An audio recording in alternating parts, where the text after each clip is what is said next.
We're going. Okay. Hey guys, episode 16, Shop Talk podcast. Back at it again, week after week. We're here for you. Thank God, because taking a break felt super weird. It was like we should be doing something, right? Out of routine. Yeah. Yeah. Well, we just raced Pine Lake last weekend, so the Pine Lake episode has done extremely well. Yeah, that's good. Thank you. Been out for 5 days, and we're close to 2,000 plays. Nice.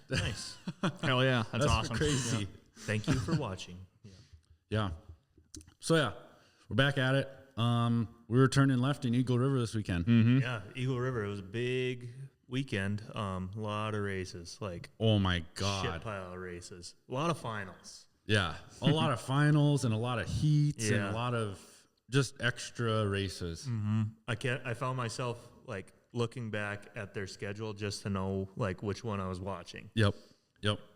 Yeah, I don't know how many times I went over like their little scoring shack because it doesn't line up on your phone sometimes. Yeah. So you got to actually go look at the number. It's like, oh, okay, they're on heat 4 of juniors F500 sprints. Mm-hmm. It's like, How does everyone feel about that? Like I mean, in the it's- pits. It's good because there's so many people that are there for it, you know? so in my opinion, as a lake racer, the sprint world is a totally different world of snowmobilers. These people, they're carting their sleds to the track from the trailer. The sled does not touch the ground out of the trailer all the way until it's onto the ice on the track down on the track. That's a lot of dinking around. Yeah, for And then sure. I talked to I was standing next to Tyler Ottinger, who used to race semi-pro, and we both said it's like these sprint people, like, could you imagine at a lake race where they pull up onto the track, like get in position to start, and then they go just spin around in a circle? Like they're like, oh, I don't like this spot. I'm just going to go spin around and readjust myself here. It's like too much of that, in my opinion, on just Monkeying around. a lot of monkeying around. A lot of wipeouts too. Yeah. A lot of caution laps. Oh yeah. Well, for the sprint races, they don't do caution laps. It's Right. just instant red flag. Yeah. And there's a lot of red flags and a lot of waiting. Mm-hmm. So yeah, we were at Eagle River this weekend. Big show today. Mm-hmm. I raced in Pro Enduro with Cataract Collision on the number 1 sled by myself. But tonight we got the winners of the Pro Enduro, James Hicks and Zach Dewald, calling in. That's pretty awesome. So yeah, That's pretty cool. So yeah, 2 super nice guys. So cool to have them call in and talk about how the weekend went for them. Oh yeah, shit yeah. It probably went pretty good because they won. Yeah, exactly. I gotta say though, the Catalyst that you were riding looked so badass. Yeah, it looked cool. It all looked black. so freaking badass, all black like that. Yep. God damn, that was cool. Zach must be tuckered out after this weekend because I've seen him on a lot of sleds. Oh my God, he rides all day, Friday night and Saturday and Sunday. So Damn. he put a lot of laps in. Yeah, for sure. So that's one of the things I'm gonna ask him. Awesome. But yeah, so yeah, me and Dad went to Eagle River on Friday morning, got down there, and the Cataract crew is building the Catalyst. A little debacle on pipes and whatnot, getting pipes from Speedworks like the day of, like Saturday morning. Jesus Christ, cutting a little close. Yeah. And so luckily Herf was nice enough to where we were working on the Catalyst in Herf's garage. Oh, nice. Because their bus station is literally right across the street from the track. Yep. And so that's where Zach has all those super nice old sleds and everything. So we're looking at those all weekend too. Yeah, in there. that'd be sweet to see. Yeah, it was. Like, Dad was peeking in there every couple minutes.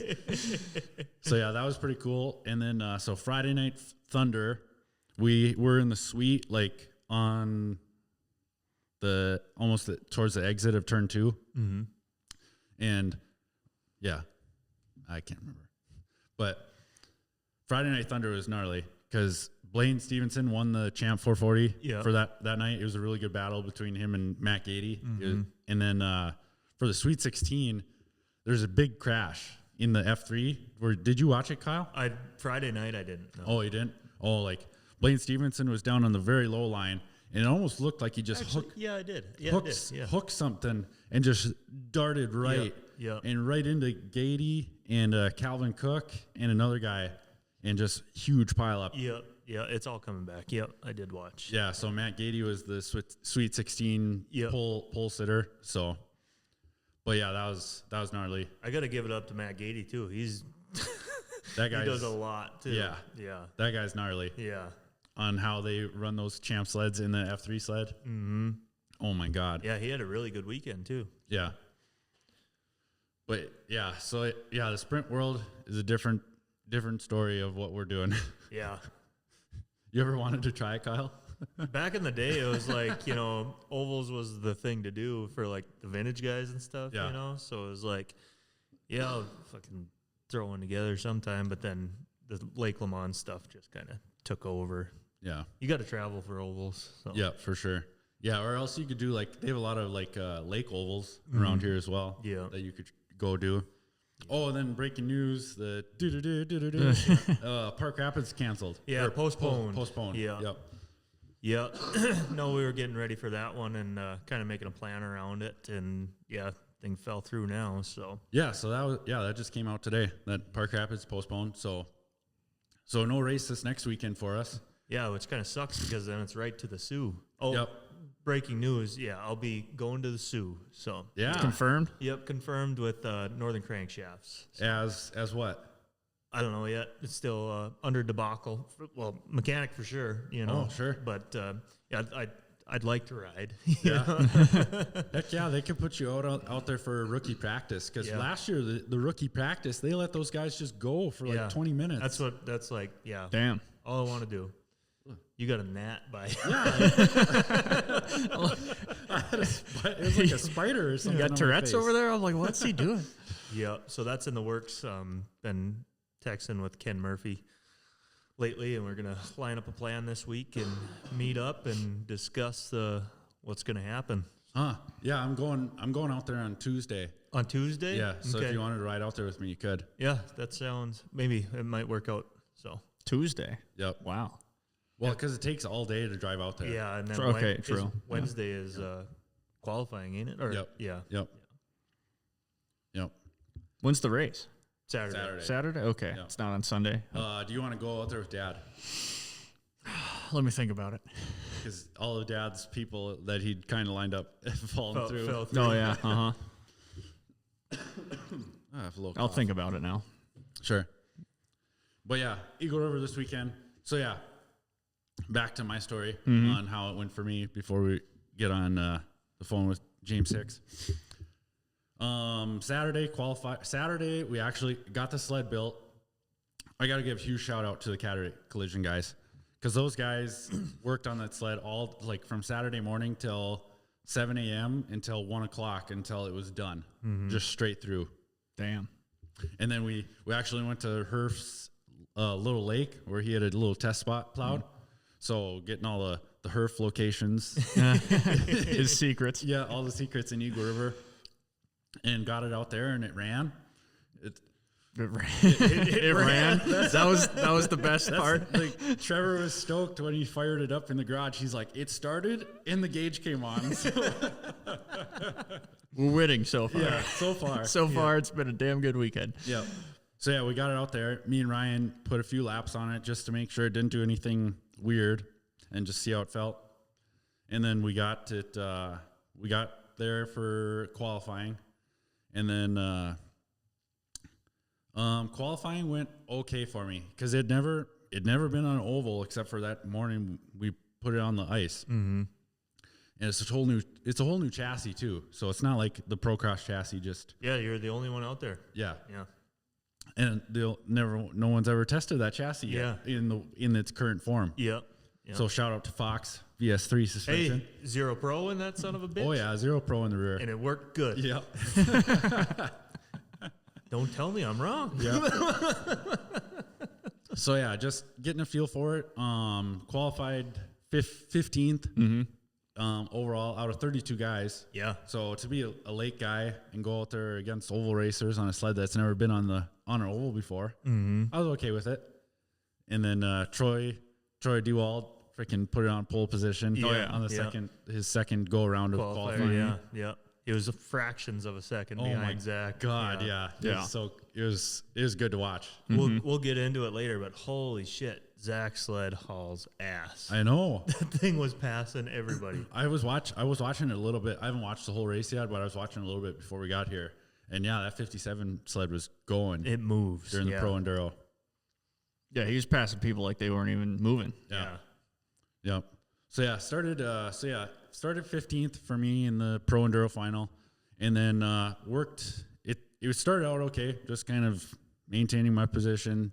Got up to about 10th, stayed in 10th for a really long time, and then got up to I think 7th or 8th, and then I went wide on one corner on the entry of the turn 1 after a restart, and then lost like 2 positions there. And then I lost touch there again, and then just stayed in about 10th again after that. Yep. Yeah, you were hovering there like the whole time. Yep. The whole first half of the race. Yep. It's like, oh, he's still in 10th. Still going good. Yep. So then there was a sudden drop in RPM where it's like, oh, okay, that's a little lower than it was running when it was running good. And then after the fuel stop that we did, it was probably like another 20 laps or something. Then Troy had just pulled off because on the 21 sled, they had a chain case issue of some sorts. And then they radioed to me, well, Troy's out, so it's all on you. I was like, awesome. Well, okay. It wasn't but 2 laps later where I'm just going, and then the slides just, here, it broke all the exhaust springs holding the pipe from the cylinder to the pipe. Just on one side? All of them. All of them. So it was just porking out right out of the top of the cylinders, basically. Yeah, well, right out of the cylinder, right to where the exhaust should be. It's really strange. I wonder if it's like because of the routing of the pipe is such a harsh angle. I don't know. They said it went in there fine. Like there wasn't any question. Like the routing of the pipe, like if it's too much curve for it. I don't know. It's it's very similar to the pipes that they were running back in 2015, 2016. Like I think it's similar to the pipes that Matt Field runs on his mod. But how the hell did that sound? Was it just loud as shit? Oh, it was just louder. Just louder than hell. Loud. Yeah. As soon as it got loud, I didn't know if like a pipe exploded or something. Yeah. And so I pulled in. I was like, a pipe exploded. Like, what? I don't want to start melting stuff because there's a lot of technology underneath the hood of this thing. True. So I pull in and like, well, just keep going. I'm like, and then to like just keep screaming away. Yeah. 3 laps of that are just no RPM. No, like Yeah, it had to be running like shit. Yeah, 1,000 RPM down, and just screaming away. That's fun. I wish I could have been there to hear that. Oh, should have had a GoPro under the hood. Just shooting flames right out of the cylinder. Oh my god. Yeah, so that's like some top fuel shit. Yeah. So yeah, then we pulled it in. It was like, there's nothing. Yeah, you can't do anything. No advantage here. No. Yeah. That's funny. They said just keep going. Yeah. Just see what happens. Yeah, it might hook back up. Well, we might gain horsepower. No idea what the issue was. Yeah, they didn't open the side panel or the hood when I came in there that first time. They just waved it through. Because when I was sitting there in the pit, it sounded fine. Yeah. And I was like, no, it's busted. Like, it sounds funny. Sounds wild. Funny. But, like, I don't know. It was fun. I had a blast. Yeah. Like, the catalyst it handled good. Shout out Fox and VS3. Yeah. It soaked up the bumps nice. Nice. 0 pros, baby. Yeah, it didn't do anything funny or weird in the exit of turn 1 or entry of turn 3. Or exit of turn 2. Yeah, I was just looking at these results here. Dylan Stevens, congrats to that guy. He's been doing it for a long time. But this Jake Giroux, who got 3rd, and I forget what sled he was on, but he shouted out Northern Clearing. I was like, that's pretty sweet. Oh, yeah, I seen they had that on. Yeah, Northern Clearing and Applebee's. Yeah, and Applebee's. Yeah, it was the Applebee's sled. They've been the Applebee's sled for many years. Yeah. But Northern Clearing, that was kind of cool to hear. Yeah. Yeah. But Dylan Spencer. Dylan Stevens. Dylan Stevens. Yeah, Dylan Stevens and Paul Brown, 2nd place on the Arctic Cat. So props to them.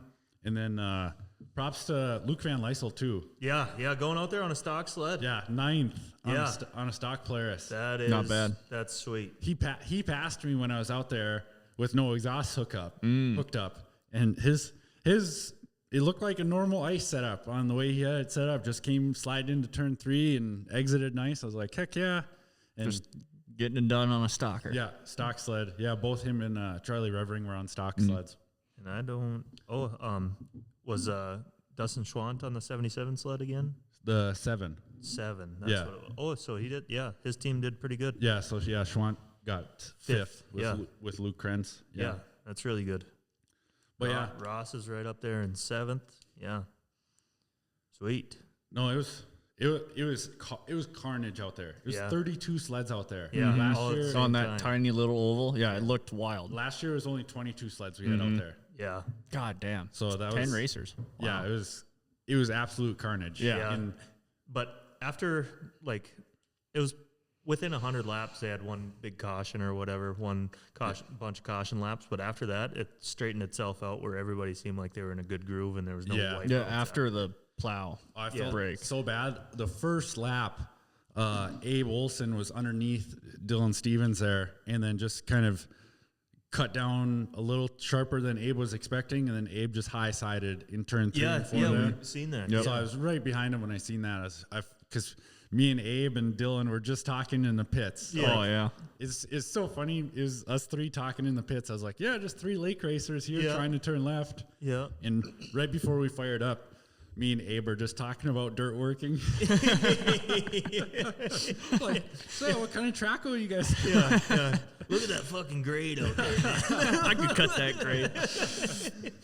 And then he tips over. Yeah. You're like, you think you can get a dozer to turn that tight and hold that good bank without rutting it up? So yeah, that was funny with us 3 just standing there. Because, they made us, in between the World Championship and our race, they made us wait around for a long time. Yeah. A really long time. Yep. A lot of commercials. And it's like, when's this baby going to start up? Yep. No, heck yeah. So, that was a little tidbit of my experience. But, shout out to all the Cataract Collision guys. Because for us, like Kyle, like when we're wrenching on our own sleds and whatnot, we have the sense of like racing it ourselves.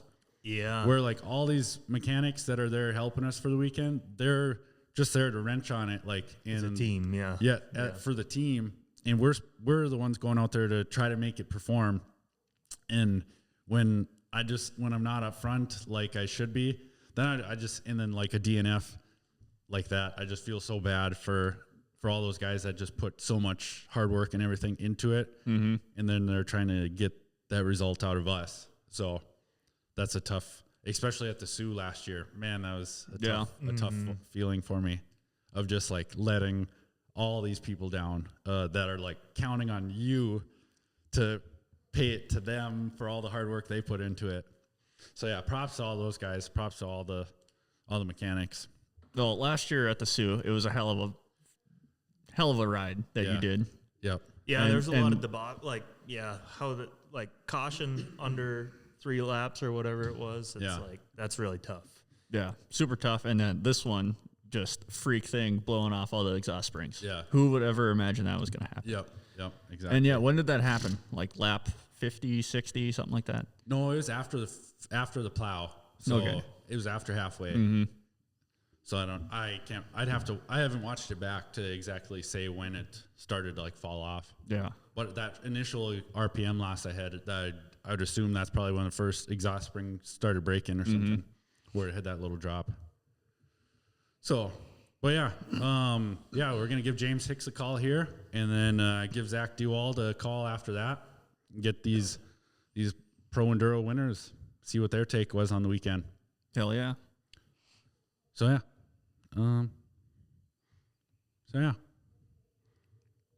great radio. Well, Just the silence. I'm trying to get to the settings here to figure out if we're going to be able to hear this, guys. Yeah. Okay, you got it, Brody? Yeah, I'm ready. You're the tech man. Trying to be the tech guy. Yep. Okay, I'm all the way up. Start about like 3/4. Hello. Hey, James, how's it going? Hey, it's going good. How are you, Gunner? Hey, pretty good. It's me and my buddy Kyle Grover here in the garage, and then my brother Brody. We're all here in the garage, just BSing about the Eagle River weekend. Nice. How are you guys doing? Good. All doing good. All right. So yeah, James, you had quite the weekend of pulling off another pro enduro win for you guys. Yeah, we had a pretty good weekend. I think we have a good team and some good guys in the shop and in the trailer and making us look good out on the track. Yeah, Gunnar was just telling us about how awesome it is to have mechanics in there and how you're not wrenching on it, you're just the rider. And yeah, he's giving props to all the mechanics. Yeah, they do a heck of a job.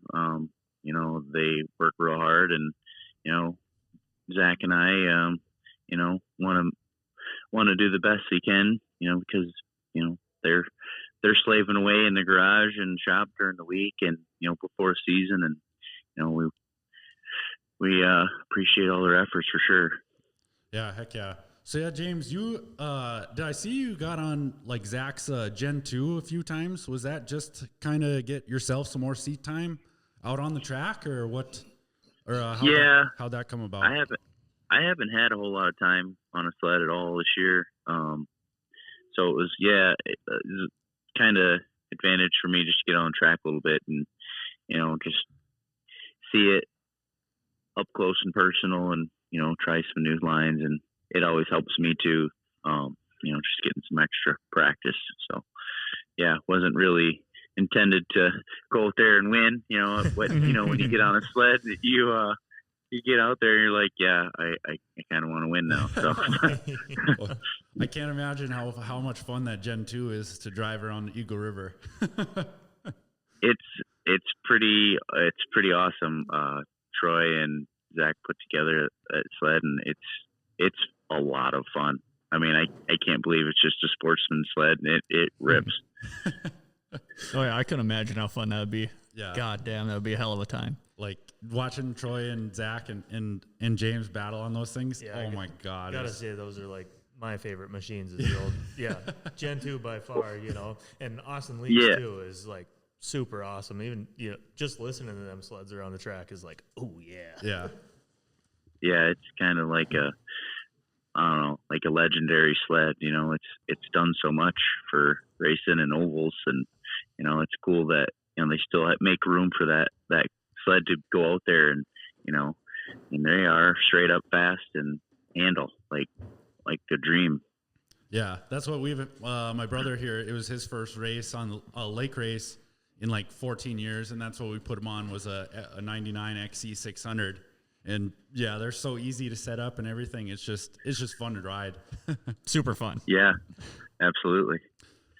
But no, I got to start. I should have started off with this. I got to give you props, James, because you're one of the few like oval guys to ever come over and race Pine Lake. Like, I got to give you props on just being one of the few guys to come over here and race like Pine a Lake. unicorn. Yeah. I enjoy it going over there. I don't enjoy it when it's -20 in the morning, and that doesn't look too fun. Unfortunately, when I was there, it was pretty warm. So I had a blast. So. Yeah, I had the result of that weekend printed out here, because you got 10th in the semi-pro final. I couldn't remember, you were on a Skidoo that year too. So yeah, it was. That was the first. I mean, really, that was the first time.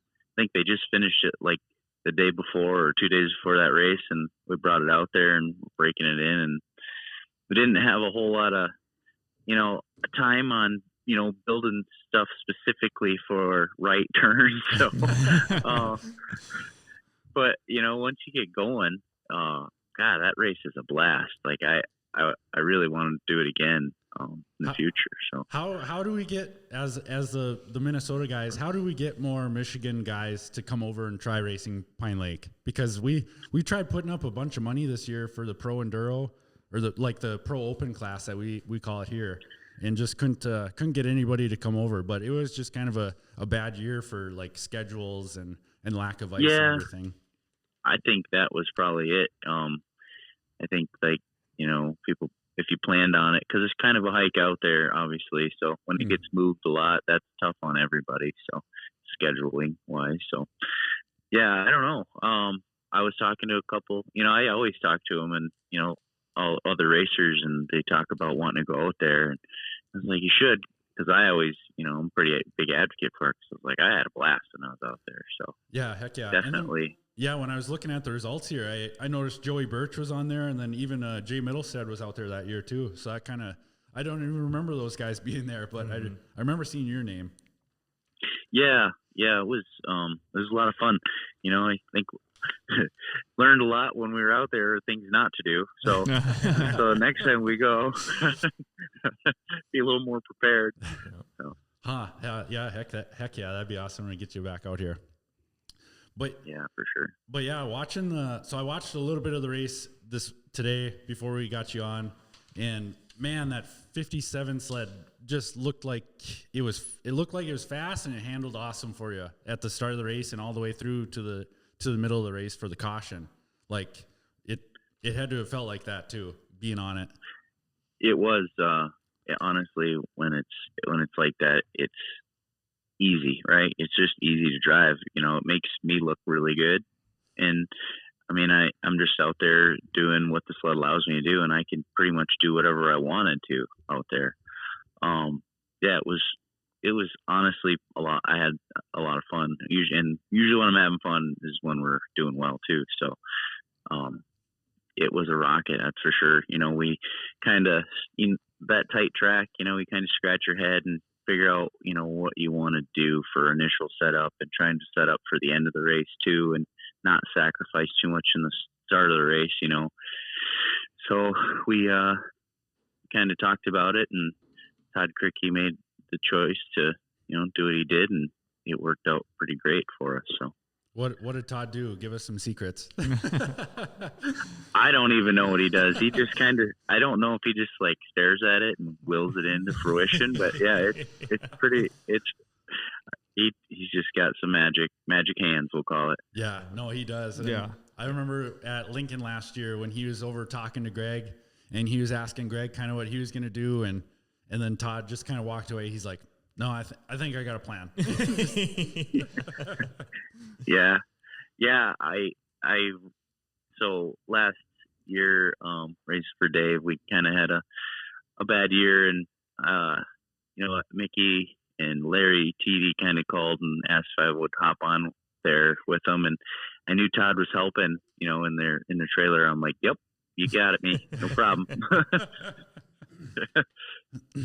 Yeah, no, they've gotten a hell of a program going over there on the Mickey sled this past year, because it was the race prior that it was Zach and Jay Middlestead that they'd won before you got on the team, because Jay wasn't able to make it to Lincoln, I think it was. Or yep, yeah, that's what happened.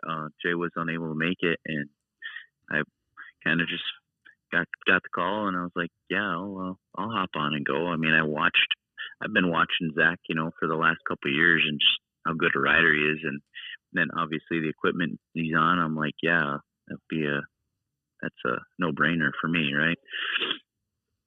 No, heck yeah.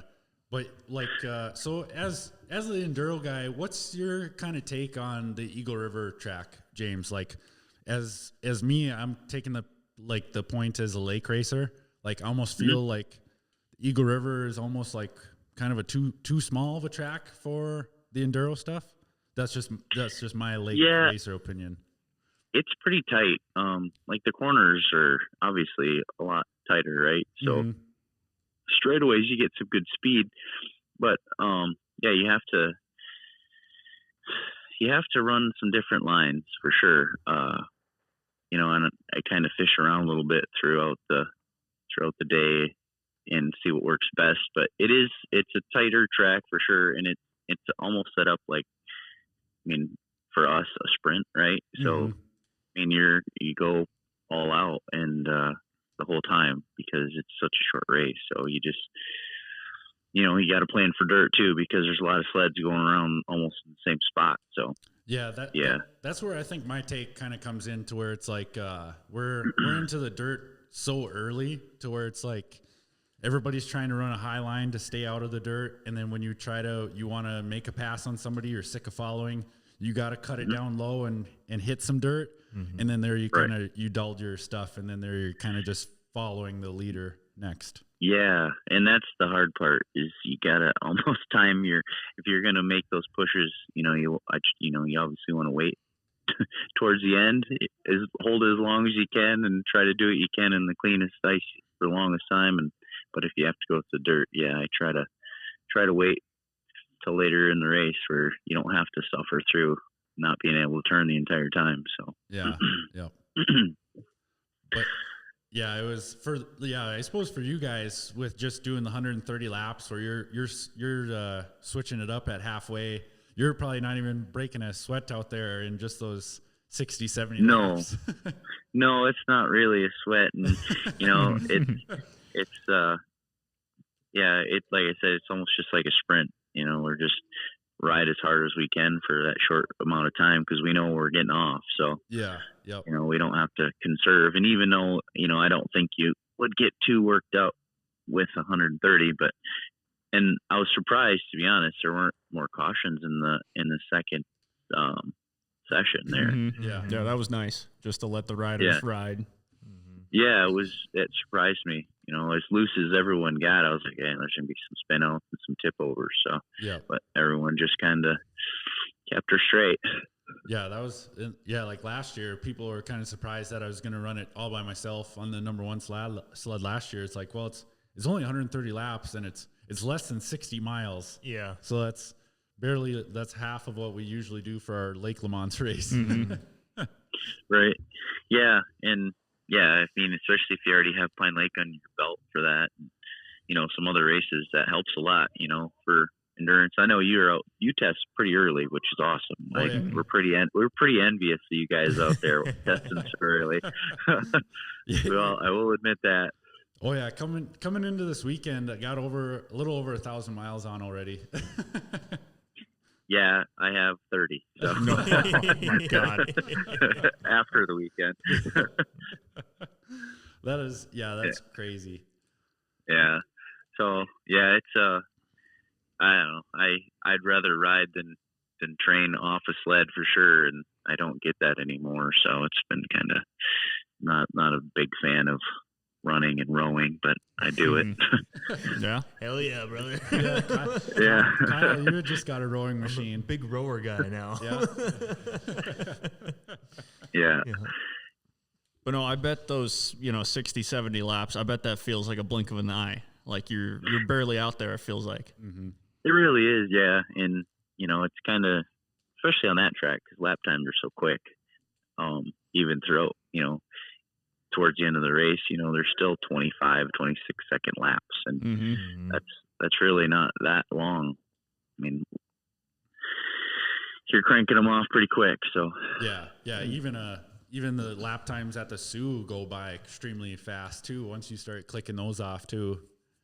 Yeah, and that's whole another bear anymore. I've been doing that race for, I don't even know. People were asking me what number Sioux this is for me, and I was like, I don't know, like 13-ish, somewhere in there. And pretty good number. Even when I started that Sioux, it wasn't. You just got going, clean start, and just kind of set a good pace. And then, everyone's like, yeah, wait for the last 100 laps and the race is on. But anymore, that race has evolved so much because equipment's just gotten so much better in 10 years that you can go and thrash on a sled all day and it's just as fast as the starters in the end. So everyone just races hard all day. Yeah, because every time we get on the sled, it's like in between plow laps there, it's a 100-mile sprint that rider is going to do. Yeah, absolutely. Yeah. Yeah. So yeah, it was a hell of a show that you guys put on that number 57 sled. That was for sure. Yeah. Yeah, we had a blast. I know. Zach called me earlier this week. He goes, "Did you see Rick and those belts are giving away to the winner?" And I said, "No." So I put on speaker and I hop on there. I'm like, "Oh yeah, we're gonna have to try for some of those." I had seen one funny picture on Facebook today of of Todd wearing that belt. It must have been after the race. That's a great idea. Oh yeah, that's a sweet trophy. Yeah, it's definitely a cool idea, and gives a little more incentive for drivers to I mean, everyone wants to. That's definitely a bucket list race to win for me. Obviously, it's a big deal, but even more motivation to go get something cool there. Mm-hmm. Yeah, heck yeah! Like we were supposed to have a Lake Le Mans this coming weekend, but it got postponed. And they usually give away like a huge neon sign. That says. I think it carries, doesn't it? No, it's a new one every year. Oh, is it? Yep. Yeah. Yep. Yeah, it says Heartland 200 winner. Yep. Yeah, that's a sweet trophy. Yeah, that's cool. I like, it's really neat when you get like a unique piece for winning something. I think you guys get a gun for one of your stuff too, or right? One of the races too. The last 2 years, they've gave away a Gold Boy Henry at Pine Lake to the winner last year. Yeah, and that's pretty cool. That's definitely a big incentive to obviously do as best you can. Oh yeah. Just another thing to want to win, want to race for. Yep, for sure. Right. Yeah. Yep, for sure. So you got Traverse City coming up this weekend. Is this a new track, or is this somewhere you guys have raced before? We've never raced it. They've tried to have it for the last few years, and weather hadn't been cooperating. And they made a pretty nice track. I know the weather this week has a lot of people nervous. I think they made quite a bit of ice, so I'm sure it looks like it's going to be warm for the race day, which will probably put us in the mud and dirt. But that's kind of what you got to expect anymore. It's just with the way the weather's been. Just be happy to have something to ride on, really. Yeah, lucky there's any ice to start with. Yeah, we were really excited for this race this weekend because it was looking like mid-30s for us, and wouldn't that be just nice? About a 50-degree difference between that race and Pine Lake last weekend. Hell of a difference. Yeah. The older I get, the more of a fair weather guy I am. Yeah. Sounds makes sense. Yeah. But no, that's it was good to get you on, James, and talk about how it went for you guys for Mickey Sleds. Yeah, I'm super pumped to be with those guys this year. I honestly haven't been this excited to race in a long time. Like last year kind of soured me for a bit, and little did I know there's a light at the end of that tunnel, and I was able to get on this team, and guess timing is a lot of everything, right? So oh yeah, well that's awesome to hear. Yeah, heck yeah. You got anything else for James, Kyle? Gen 2s are just the shit. I mean, I could talk about Gen 2 stuff like Sportsman 600. That's like dream goal is to build a competitive Sportsman 600 sled. Oh, and James, your hood flew off on you in that last Sportsman race. Yeah. Yeah. So I don't know what happened there. I told Zach, I was like, I went into 1 and 2, and it felt like the handlebar caught the hood. And like I couldn't counter steer. It just kept wanting to turn in, and then it broke. Like I got it to come back, and I about looped out for half a second, and then I got going. The next thing I know, the hood's like flying right over my head, and I was like, "Holy shit!" Yeah. So I kind of let off, and I'm like, "Well, okay, now what do I do?" So I'm coming down the straightaway, and I'm like looking for a black flag, and I'm like, okay, well, I guess I'll just keep going until I see one. It looked like Troy was aiming for that hood on the straightaway. I was like, don't hit it, please. I was trying to get a look under your hood when they had it on the camera. I was like, what's he got in there? Yeah, I bet you could have. Yeah, if you could get a good enough still shot, you could probably see what you're in there. No, that was funny just seeing a Gen 2 hood laying on the ice. Looked like Troy came right next to it. I thought he was going to smoke it. Yeah, he's probably playing the game, and let's see how close I can get without it. But yeah, it's going to be a tough year of Myra races. Like the field is deep this year. It feels like there's a lot of top teams. I know there is a lot of teams. I mean, honestly, there's just safe to say 5 teams I could win any weekend, really. I mean, they're I would say this is the stiffest competition I've seen in a while. So yeah, I'm looking forward to it. We're all friends out there, and we all like to see each other go home safe. So we race, pretty good for the most part. So, but we all want to beat each other. Mm-hmm. And, but yeah, I'm looking forward to the season. Like you said, it's going to be competitive for sure. Yeah. Heck yeah. Yeah. I'm looking forward to the battle at the Sioux. Oh yeah. Yeah, for sure. I watched that from the hill.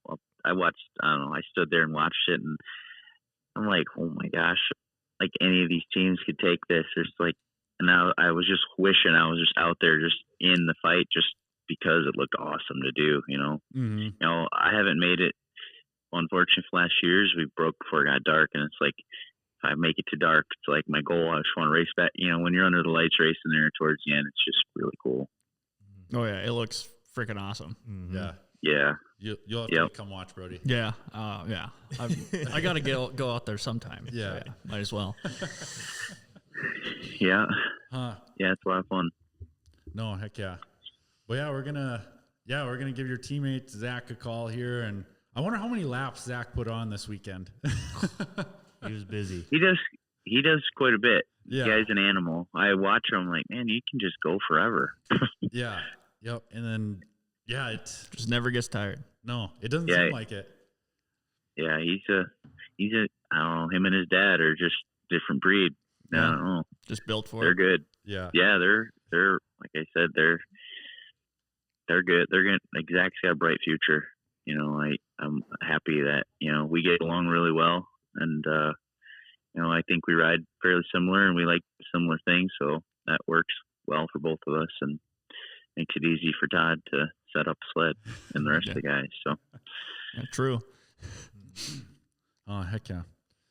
all right. Well, thanks. I appreciate you messaging me, and I was happy to hop on your show for sure. Yeah, no, yeah. Thanks for the time tonight, James. We really appreciate it. And I'm sure all the Enduro fans will be excited to hear from the winners. So, yeah.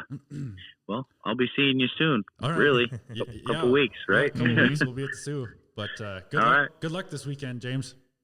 All right, I appreciate it. Thanks. All right, talk to you later. See you guys. Bye. Yep. See ya. Super nice guy. Super nice guy. Yeah, that was cool. I didn't know how to throw it in there, but like I watched before I got on with Team Cataract when I was just watching the Myra races. James has like a really good like style, like his body positioning on the sled looks like he's just like in full attack mode like the whole time. Like it's a really cool looking style the way he rides.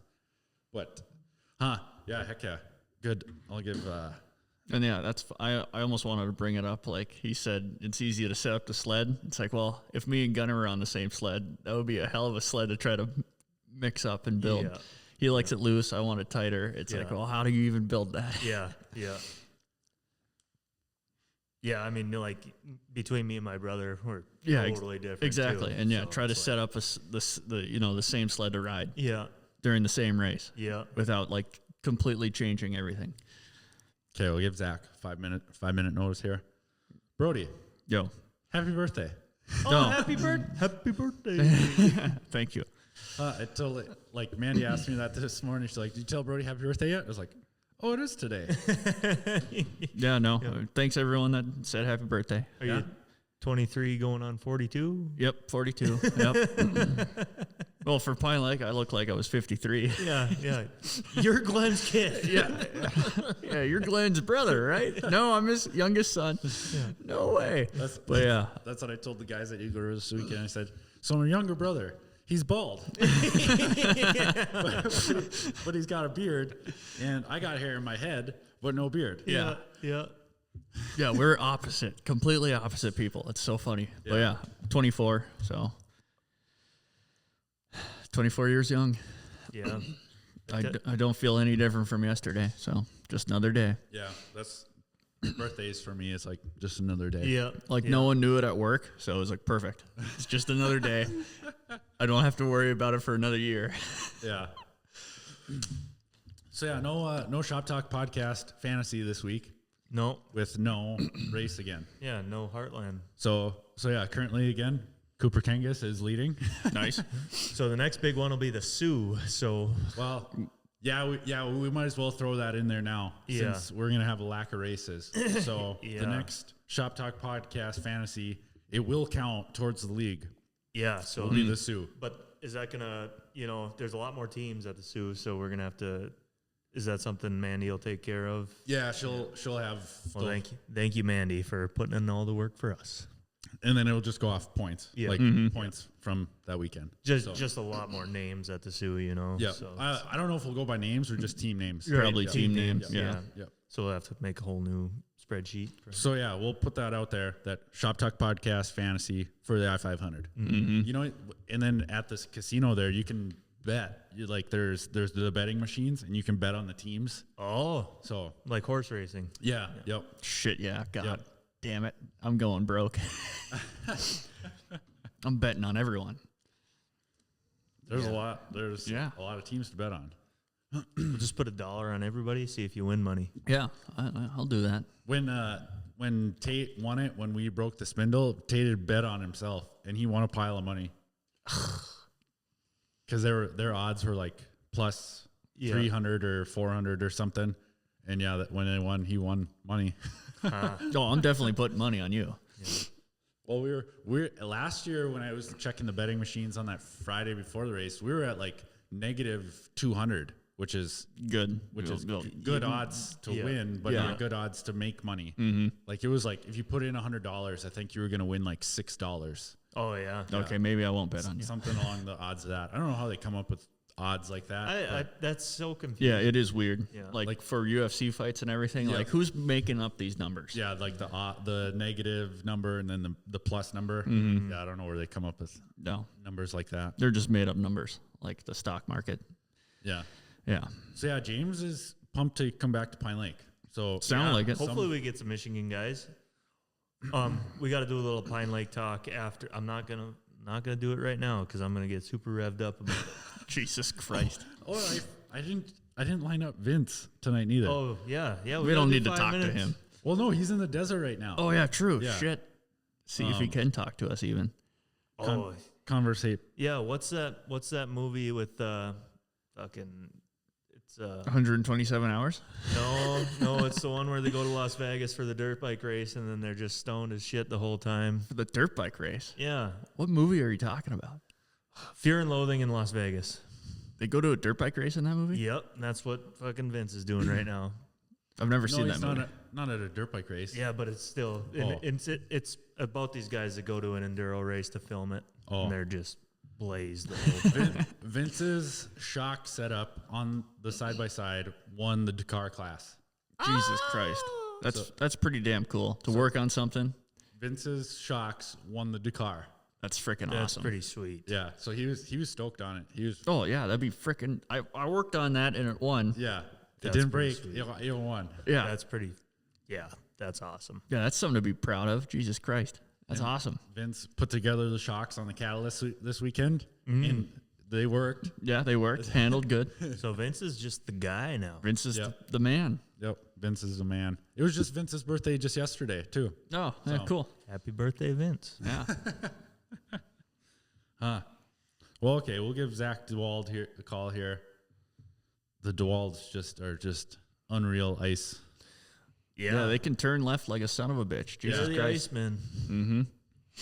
It'll be like, so we know James turned to the right at Pine Lake. Yeah, he could do it. I don't know if Zach's ever turned to the right.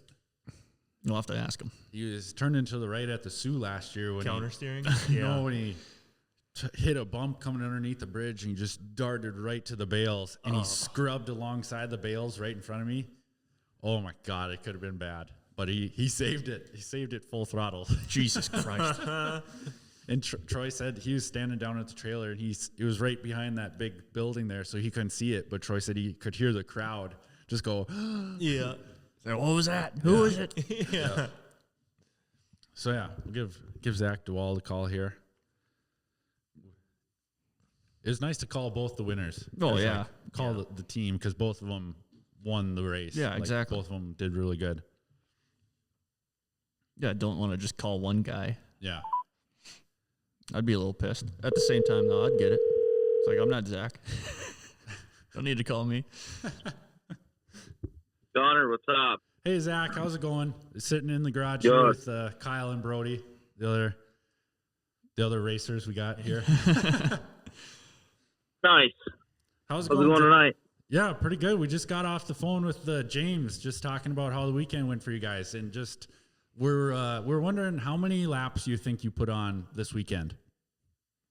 Oh, I don't know. I guess I did 65 in the Enduro, half that, and then I don't know how many heat races it is to get into the WC final for the F3, but you know the 16 Friday night for the final. There's 25 on the final on Sunday, and then I think 7 laps for every heat getting into that. So a few hundred, I guess, in plus all the laps I did on the sportsman sled. Yeah, it seemed like every other time I was looking at the schedule, you were going out there for F3 or for sportsman or. Yeah, I didn't really feel like I took my helmet off all weekend. It was fun. So to start it off with on Friday Night Thunder, that the F3 sleds, like for me as being a lake racer, just a nice neutral steering sled, the way you guys have those F3 sleds, they look sketchy. Like to me, just not having ridden one before. Do they feel sketchy, or are you so used to it now on how planted it is that's just normal? They can definitely be sketchy. A lot of them right out of the box are a handful, and ours was last year. But we kind of worked some kinks out of it and made it quite a bit better. It's a lot easier to drive this year, but they're planted and hooked right up, and they can get away from you in a hurry. No, Kyle, I want no part of that. Yeah, I don't want to ride that either. That looks sketchy. Yeah, I don't want to do that. But your Gen 2 though, Zach, that's where Kyle comes in. He's the Gen 2 guy. They're Oh yeah, them things are a blast. Is that 57 sled? Is that like you and your dad's sled, or is that another owner's sled, or is that your guys's? No, that one's ours. My dad built that one out of our shop at home. Most of the parts from that sled come from Mickey's salvage yard. Nice.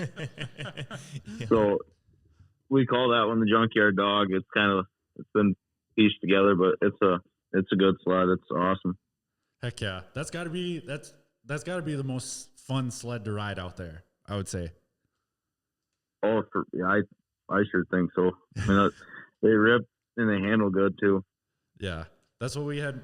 It was my brother's first race in like 14 years, and we put him on an old 99 XC 600 out on the lake, and just a mint handling sled, and you just had a blast on it, bro. Oh yeah, it was the most fun I've had on a snowmobile. Yeah, it was awesome. It's hard It's hard to beat a Gen 2 on the ice. Yeah. So, but the Sportsman 600 class, like, can we get a rundown of like what it takes to build one? You know, like internal stuff that you're doing, and then like pipes and stuff. Is that something we can talk about? Yeah, we got it's a stock based class, so stock motor, and then you can run whatever pipes you want, and we run Flannery pipes.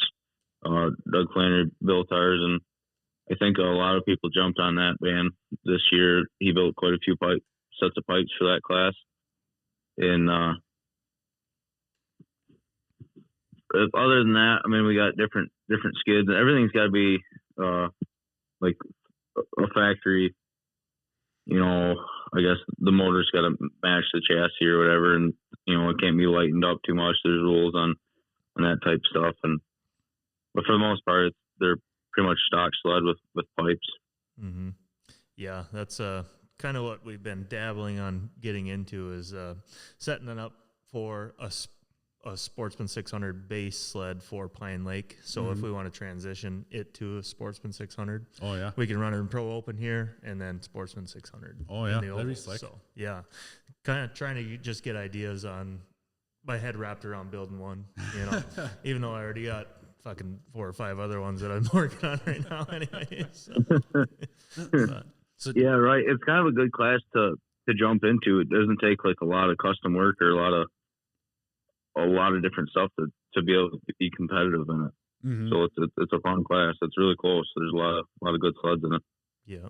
How fun is it battling your dad on those old sleds? Like, it seems like both of you trust each other so much to where it's either full send for you into the corner underneath him or vice versa the next lap around. Yeah, it's awesome. I don't think very many people have got to do that, duke it out with their dad like that, and at such a high level, I guess, that Eagle River too is cool. But no, there's definitely a lot of respect between us. Yeah, and we try to stay off each other, but there might be a little bumping and banging going on. Yeah, and your dad's not gonna just hand it to you neither, so he's gonna go full bore for it too. Oh no, there's no gimmies there at all. That's good. That's how it should be. Yeah. But no, going into the pro enduro, Zach, like, so when you're sitting there, you're second driver. James started the race. What's the feelings like just having to stand in the infield there, having to watch the race start? Like, it's got to feel like weird. Like, I've done it just by myself the last 2 years, so I'm always out there at the start. But I think it'd feel weird just standing in the middle of the course watching. It is weird. It's super nerve wracking, but drives you nuts not being able to be on the sled right away. But luckily I got James on it, so I trust him, and I know he's going to take care of the sled. And yeah, he did a great job this weekend. Kept it out front and out of trouble and out of the dirt. So he did an awesome job. Yeah. But so that makes the nerves go away when you got somebody like that on your team. Yeah, we were talking earlier with James that sled that you guys ran was just a rocket. So I imagine it was fairly easy for him to keep it out front, or it's because that thing was moving. I was watching you, like it was after the plow break and stuff like that, and you were just passing people like left and right. Yeah, like they were standing still. It's like, how is he doing it? Like, what's different about your sled and you racing? Like everyone else is just standing still. Well, like Zach's going full send. Yeah, we noticed corners. That. Like he was braking way after everybody. Yeah. So yeah, props to you. It was pretty fun to watch. So. That's cool. No, that thing ran awesome this weekend. Rich Flaggy's got that motor dialed right in, and Larry Teedy's got all the clutching set up in it, and we didn't even touch it from qualifying. It revved perfect. It pulled hard, and it was awesome. I could drive by people going straight, and then like to maybe drive a little deeper than the rest of the field if I could too. Mm-hmm. Yeah, it looked you had a really balanced setup in there to where, like, even once the carbides did go away, you were still able to kind of get it pitched sideways and kind of just carry that through the whole rest of the corner. Yeah, it was a little tight for James, and we noticed that right away. But we were able to make some adjustments at the halfway point, and he did a good job of keeping it out front, even though it wasn't perfect for him.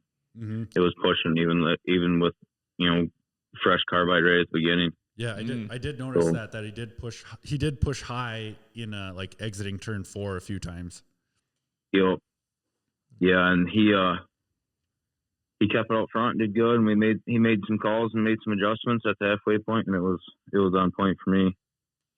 So heck yeah, that was awesome. Yeah, just get on it and just give her hell for 60 laps. Mm-hmm.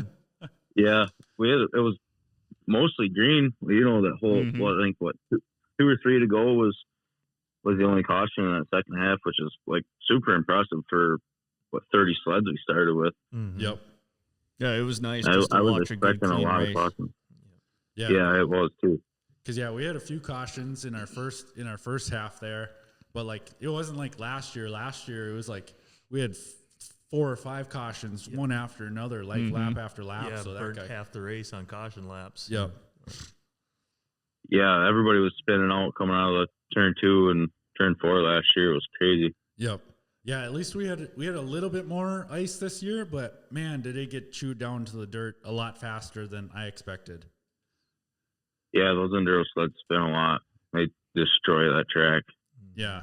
Like it'd be really good racing if we could go there with like 12 inches of ice where you're not going to hit dirt.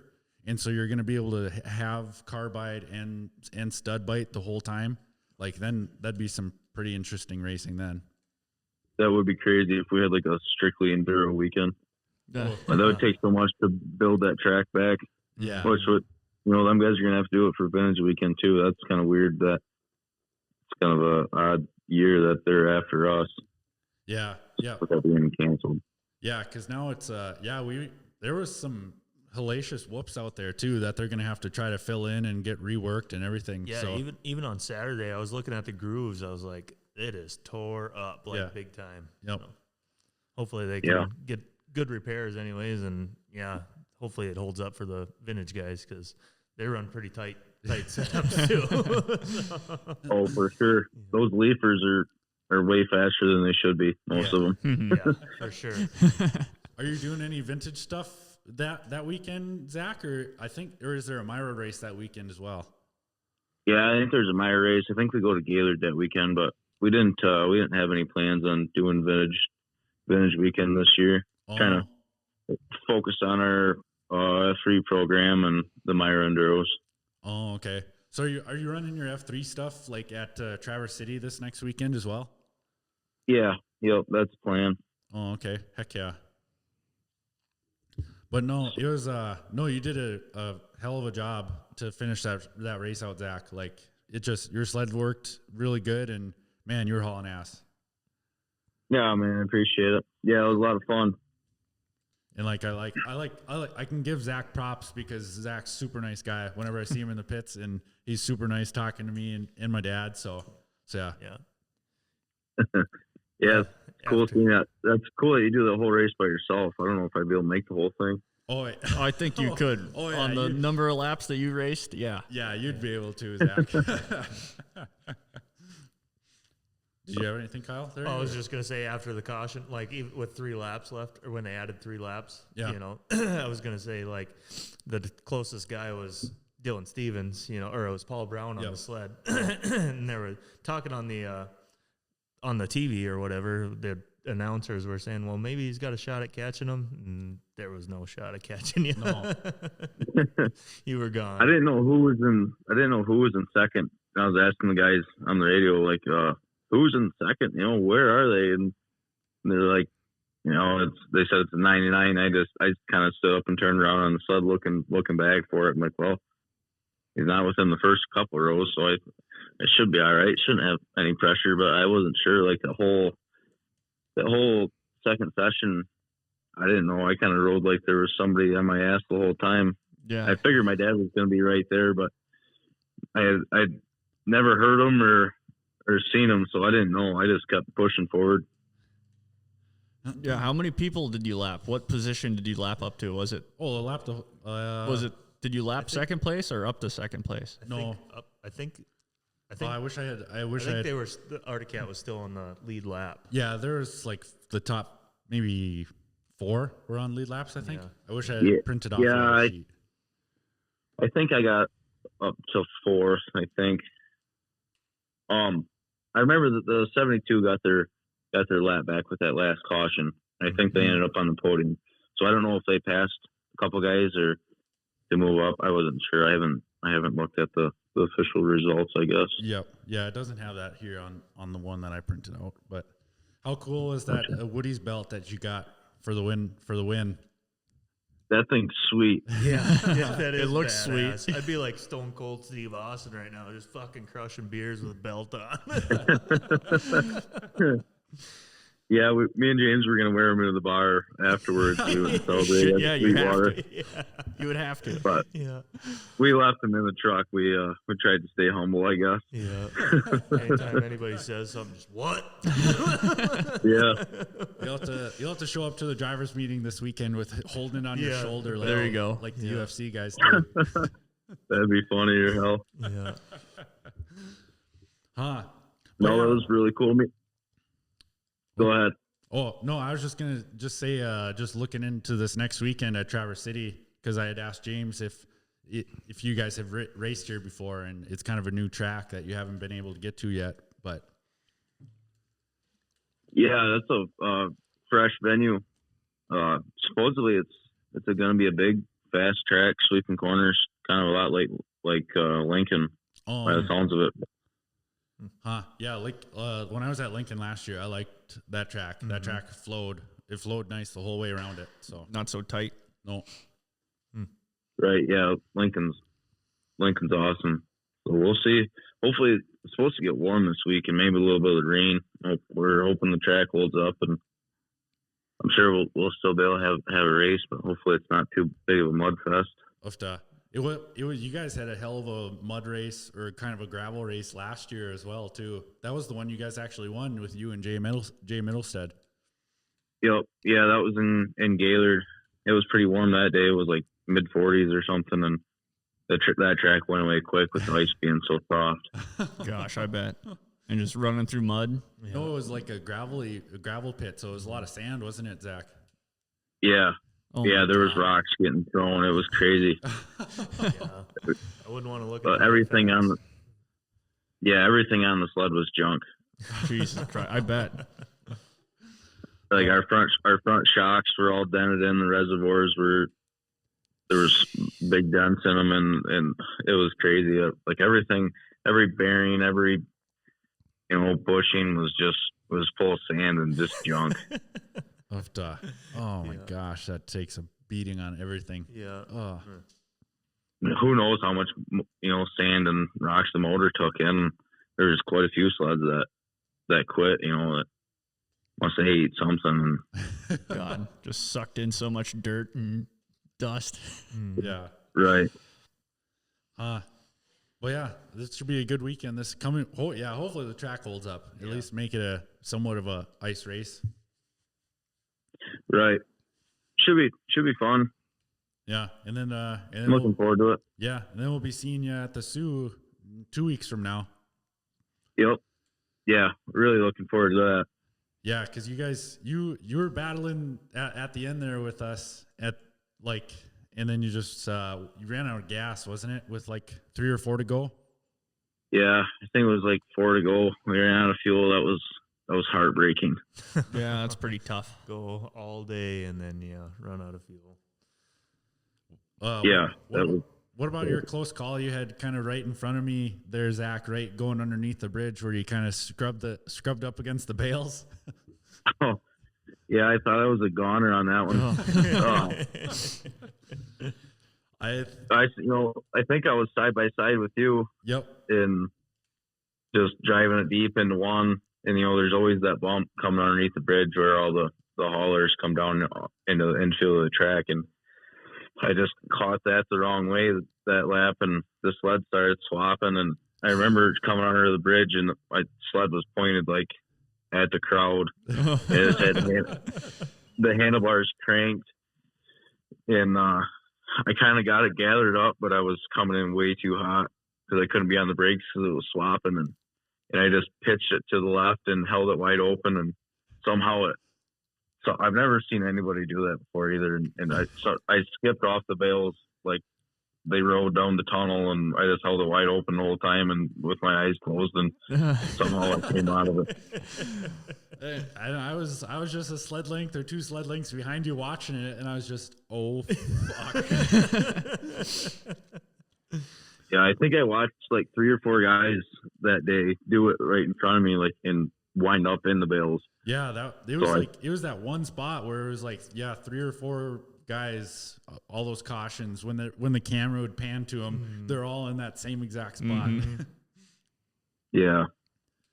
But crazy how your instincts just kick in and take over, and you got your eyes closed, but you're coming out of it somehow, and you're still on the sled. That's got to be wild. Pitch sideways. I squeezed the. Sorry, Zach. You're good. I squeezed the brake so hard it rolled like right to the handlebar. Like we usually run like a little Teflon tape underneath the brake so it can roll if you roll a sled so it doesn't break off or something. And but yeah, I grabbed it so hard that it just rolled right down to the handlebar. So it was like I didn't have anything then, or just I had to roll it back up, going back down the back stretch. And oh my God. So that was probably part of it too. But jeez, yeah, I thought it was a goner. Yeah, what a way to peak your heart rate and just psych yourself out. With like 10 laps to go or something. Oh my God. We were at. I was so exhausted too. But no, it should be a good. I'm looking forward to the Sioux. It should be a really good battle. I would expect probably there's probably 5, 6, 7 teams that could go all out the whole race. Yeah, I know me and James are really looking forward to it, and we want to give it a run. Good run. Yeah, heck yeah. And I know I even heard I heard Todd talking on the super sled online that you guys are going to try to put a qualifying setup together to try to get you on pole as well. So that'll be a fun shootout between you and your dad trying to go for pole. Yeah, we've been mocking one up. We're gonna try to go for it. I don't know. I've never tried a qualifying setup like that or tried to go that fast at the Sioux, so it'll be a new thing for me. And I guess I watched my dad do it a whole handful of times, so we'll see. I don't know. Maybe he gives me some tips, but who knows? Yeah. But you know it's possible because you watched him do it. Yeah. There's a way. And that's always fun. You had the pole position in qualifier this weekend. Oh, yeah. And then the old man went out there and took it from you. Yeah, they went and bought another round. Yeah. Yeah, and then it was James that jumped on it for the second round of you guys, wasn't it? Yep. Yeah, so we had 2 rounds originally in so James get on the sled and give it a go. So I went first time, and then he went out the second time, and but my dad did both of them for them. Mm-hmm. So. Heck yeah. No, but he put it on some lap down on it, and the track had more snow dust on it. So he did put a perfect lap down. So I can't take that from him. Yeah, no, he was hauling ass on that lap. He drove it in about as deep as you possibly could have gone into those corners. But it's crazy. Yeah, and he rolled in the throttle good. Yeah, on how close it is. On just if you think of it, of just like 100th of a second is the difference. Yeah, it was crazy tight. Yeah. But no, Zach. Yeah, heck yeah. Good luck this weekend, and then hell of a job this weekend. I can't imagine you guys are going to have any trouble or anything coming into this next week and carry that momentum again. I appreciate it, man. We'll give her hell. We'll see how this weekend goes, and hopefully the equipment holds up. I'm sure it will. Yeah, it's crazy the abuse that goes into these enduro sleds on how hard they're pushed to the limit for that whole stretch of that race. Yeah, I'm just kind of running over like what the mechanics are doing, this week to the machines. Get a rundown on after this past weekend. Yeah, if they got a short turnaround. Yeah, right. Replacing bearings and all that stuff. It all takes a lot of time. So yeah, we'll be busy this week for sure. Restudding whole track, whatever, fixing whatever's broke. Usually at the end of every enduro, you find something that's like, wow, that could have went like at any lap and we'd have been out of the race. You usually find something that was like really close to going bad. Mm-hmm. But then we still gotta finish our Sioux sled, so we'll leave the following Tuesday after Traverse City for the Sioux. So we're pretty pinched on time to get these sleds ready to go. Yeah, it's a lot of late nights for the mechanics and everybody in the shop for these next 2 to 3 weeks. Yeah, for sure. Yeah, no doubt. But yeah, thanks for the time, Zach. We really appreciate it. Thanks for having me on, man. I appreciate the offer. Yeah, heck yeah. All right, good luck this weekend, Zach, and we'll see you at the Sioux in a few weeks. All right, sounds good. We'll see you guys there. Yeah, Yep, have a good one. Thanks. Yeah, you too. Later, man. Another super nice guy. Yeah. Oh, I forgot to ask him if he's ever turned right. True. God, I was going to bring up, it's time for the question. Oh. And then I totally forgot about it. Yeah, he was turning right at that swap at the Sioux. Jesus Christ. He was full right. That's sketchy. Oh, God. After a long straight, too? Yeah. Oh, shit. Oh, he had to have been going 90, at least 90. Yeah. And yeah, at the end of the race, so he said he was exhausted too. Yeah. And so just to and then to manhandle it. And then to spike your heart rate after that is like, God. Yeah, no. Yeah, I Good could to imagine. go with 5 minutes of And fun. just- He just got, or what time is it right now? 7:10. It's 7:10, Yep. and Ethereum is down. I got an alert on my phone. I wonder if we should start doing live shows. Is there any way we could do live shows? That's Well, on we you, were talking man. about doing it at Heydays. Oh, yeah. Yeah. Well, That's a long time from now. yeah.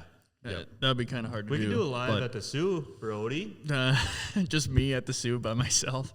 No, we'll be together. Well, you'll be racing. Oh, I mean, like the week of. Oh yeah, okay. A week long podcast. So you'll have to bring every day. Bring your stuff. Oh, yeah, this is super easy to carry around. Yeah. We could do this in the woods. If we really wanted to, we could do this in the woods. We talked about that in a lot earlier episode. Yeah. Podcast in the woods. Yeah.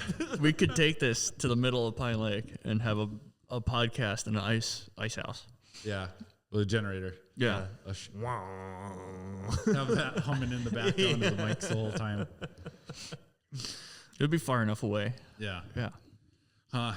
No, Kyle, if you can get on that sled at the Sioux, just for rookie practice. That's the goal. I'm not sure what plan is intended. Yeah. But, that's something we got to go over this week. And I mean, I'm confident enough that I could put down some fast lap times. I mean, I'm in shape, you know. Not my first time on a sled, so. Well, yeah. True. Yeah. We'll see what they have to say. I think you could do it. Yeah. I mean, yeah. Why wouldn't you? It's not my first rodeo. It's just my first Sioux. Yeah. No, I'd like to go out there just by myself for one rookie lap just to say, like, yeah, I've been on the Sioux track. Yeah, I'd love to bring, like, our sled out there and just have it registered and have Dad go out there and just make some laps on it. Just to say he did laps at the Sioux. Yeah, that'd be cool as hell. Yeah. That's always, like, if we could bring a sled out there and just register it and whatnot. Costs a lot of money to do that, though. Yeah. One day. Good calls, James Hicks and Zach Dewald. Well, yeah, it's always cool to call the winner. Yeah. Yeah. It's better when they're cool and you already know them and shit like that. So. Yeah. No, super cool guys. Mm-hmm. So, yeah, thanks to them. Yeah, totally. Thank you. Good stuff. Thanks for holding a good conversation. My mind just runs. So, like, you're super on track with it, like on asking all the questions one right after because the other. he was at the race, he's racing, so he knows what he can bring up the track, and like the caution laps or people crashing. We just watched it, and then I have no idea what it's like to race. How'd the watch party go? Because you guys good. Katie made some bomb ass buffalo chicken dip. Yep. Oh, she made those ham sliders like she did for the Christmas party. Those were so good. God, those were good. She's so crafty.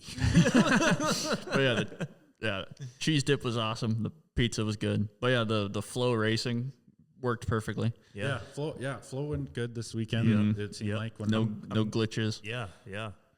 Except they could not pronounce Arlo.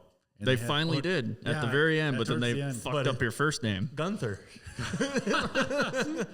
Gunther Arlen. You've gotten that one right the whole time until the very end. Well, even here they have it spelled wrong. It's AR. It's like, come on, people. Yeah. Gunnar. Yeah, Gunnar. Gunnar. But yeah, if the Flow Sports people are watching, it's Gonvik, Minnesota. Yep. They got it right. They just it's not just 3 people that live there. There's like 15. It is. It's sounded out like it looks. I know. If I was reading it, it'd be Gonvik. It was just funny. Yeah. No hard feelings, and there's more than 3 people, but none of us care that you can't see. You'd have more trouble looking at Zach's hometown, Augrays. I think it's Augrays, Michigan. But there's Gonvik. Yeah, Gonvik. It was just funny. There's more than 3 people. Like there's There's 4 and there's a horse. And a shitload of cows and a pig farm.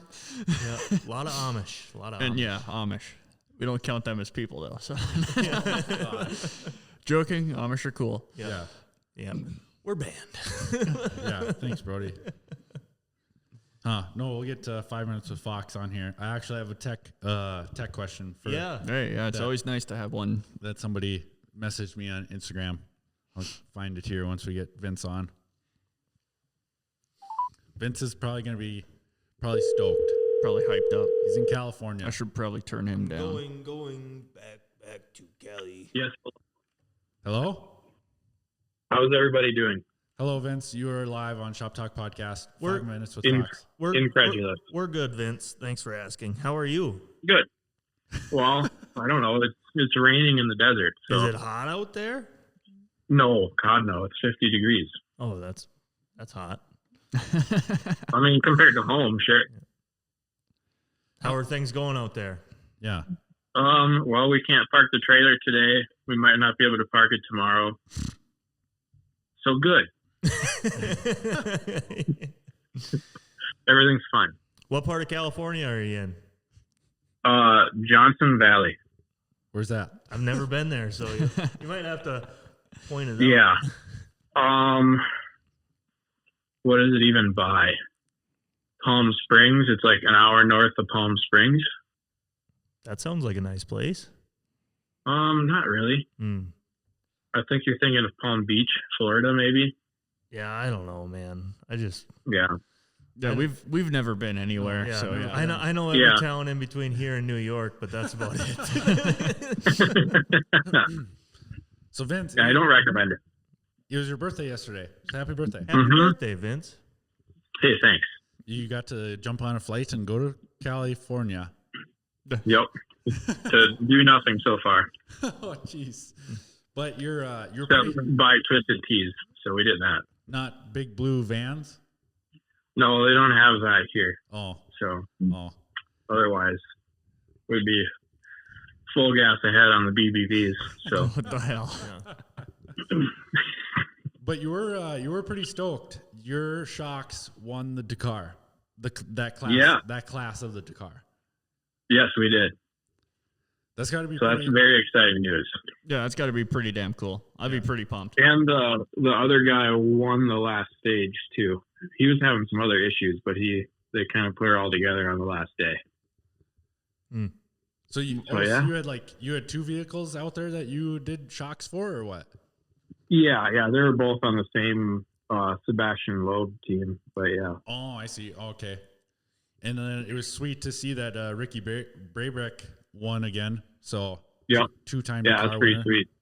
Yep. Yeah. I just had a thought of last week we had Vince on and we talked about the mutter that they had for Supercross. Mm-hmm. Yeah. What? Did you see my points? Oh, for RM Fantasy? Yeah. Brody's winning. Yeah. RM Fantasy is not going good for me. But so I took that clip of us talking that a GNCC Pro could win that Supercross. Yeah.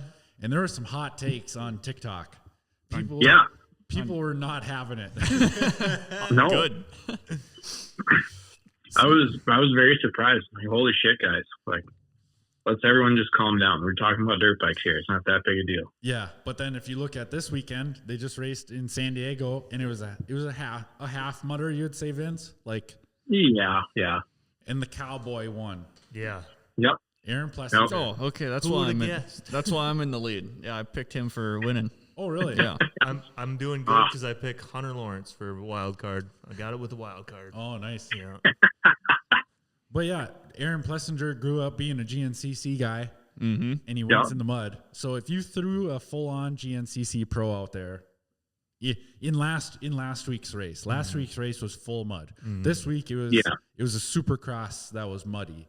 So they didn't like tame anything down or anything like that. So. But yeah, that was you had your Fox rant locked and loaded about that. I know. I just don't understand it. These guys just fucking go off, and none of them like can know shit about fuck, and they're just typing away like it's their day job or something to have opinions about shit that doesn't matter. But yeah, you should get into politics. Yeah, that's not gonna be a no from me, dog. But yeah, it was just funny people are very opinionated on a GNCC guy beating the Supercross people. I know, they're like, it doesn't even translate. I'm like, what do you mean, riding a dirt bike in the mud? Yeah, like, just because there's pointy boys out there doesn't mean it fucking matters. Like, there's fucking handlebar deep ruts and some goddamn mud. Like, that sounds pretty GNCC to me. And there's no trees to even dodge. Yeah. Or fans. Well, unless you're at Anaheim, then there's a tree. But you got to be pretty far off course to hit that one. At Southwick, I watched Justin Cooper just fucking go way outside the course and cut back down in. I was like, he's cheating. And he fucking won the race, and they didn't even dock him time. And I was like, I synced it. He fucking went out the course. There might have been a secret zip strip over there. No, it's the only fucking rut. I got it on tape. Yeah. He's the only one that knew about it. Yeah, I guess. No, Vince, you're Vince VS3 tuned. Are we gonna get in trouble? Keep saying like Vince and Fox, and then also throwing VS3 in there, or is that kind of? I don't know. I don't want you to get in trouble. Yeah, Vince, you're fired. I don't think so. Okay, so we'll keep going with it then. So the Fox tuned Vince VS3 shocks that were on the Catalyst worked fucking mint on the rough Eagle River Enduro track. Good. What kind of stuff? It didn't look like she got too bad out there, at least. No, they were like coming out of the corners coming out of 1 and coming out of 4. They were getting pretty square edged. Like if you hit the wrong bump, like there was a good line here and a good line there. But if you got out of that, like there was some pretty good square edges in there. Sure. Yeah, I mean, it looked like there was a little dirt, but not terrible. No, there was a lot of dirt. Oh, was there really? You just couldn't tell from the stream then. Yeah, like a lot of dirt on. Everybody was trying to stay in the high line, and so if you got sick of following somebody, you're gonna have to dive down below them. And as soon as you dive down below to pass somebody, there was dirt in that line, and then so you dulled everything trying to make a pass. Yep. Yeah, I saw a lot of guys turning skis at the end. That's for sure. Yeah. Oh yeah. Yeah, so it was a lot of pushing. So we could have on both. I know on both the 21 and the 1, they had said that they could have raised the front skid up a little bit. Sure. But so I actually had a tech question for you today, Vince. Oh boy.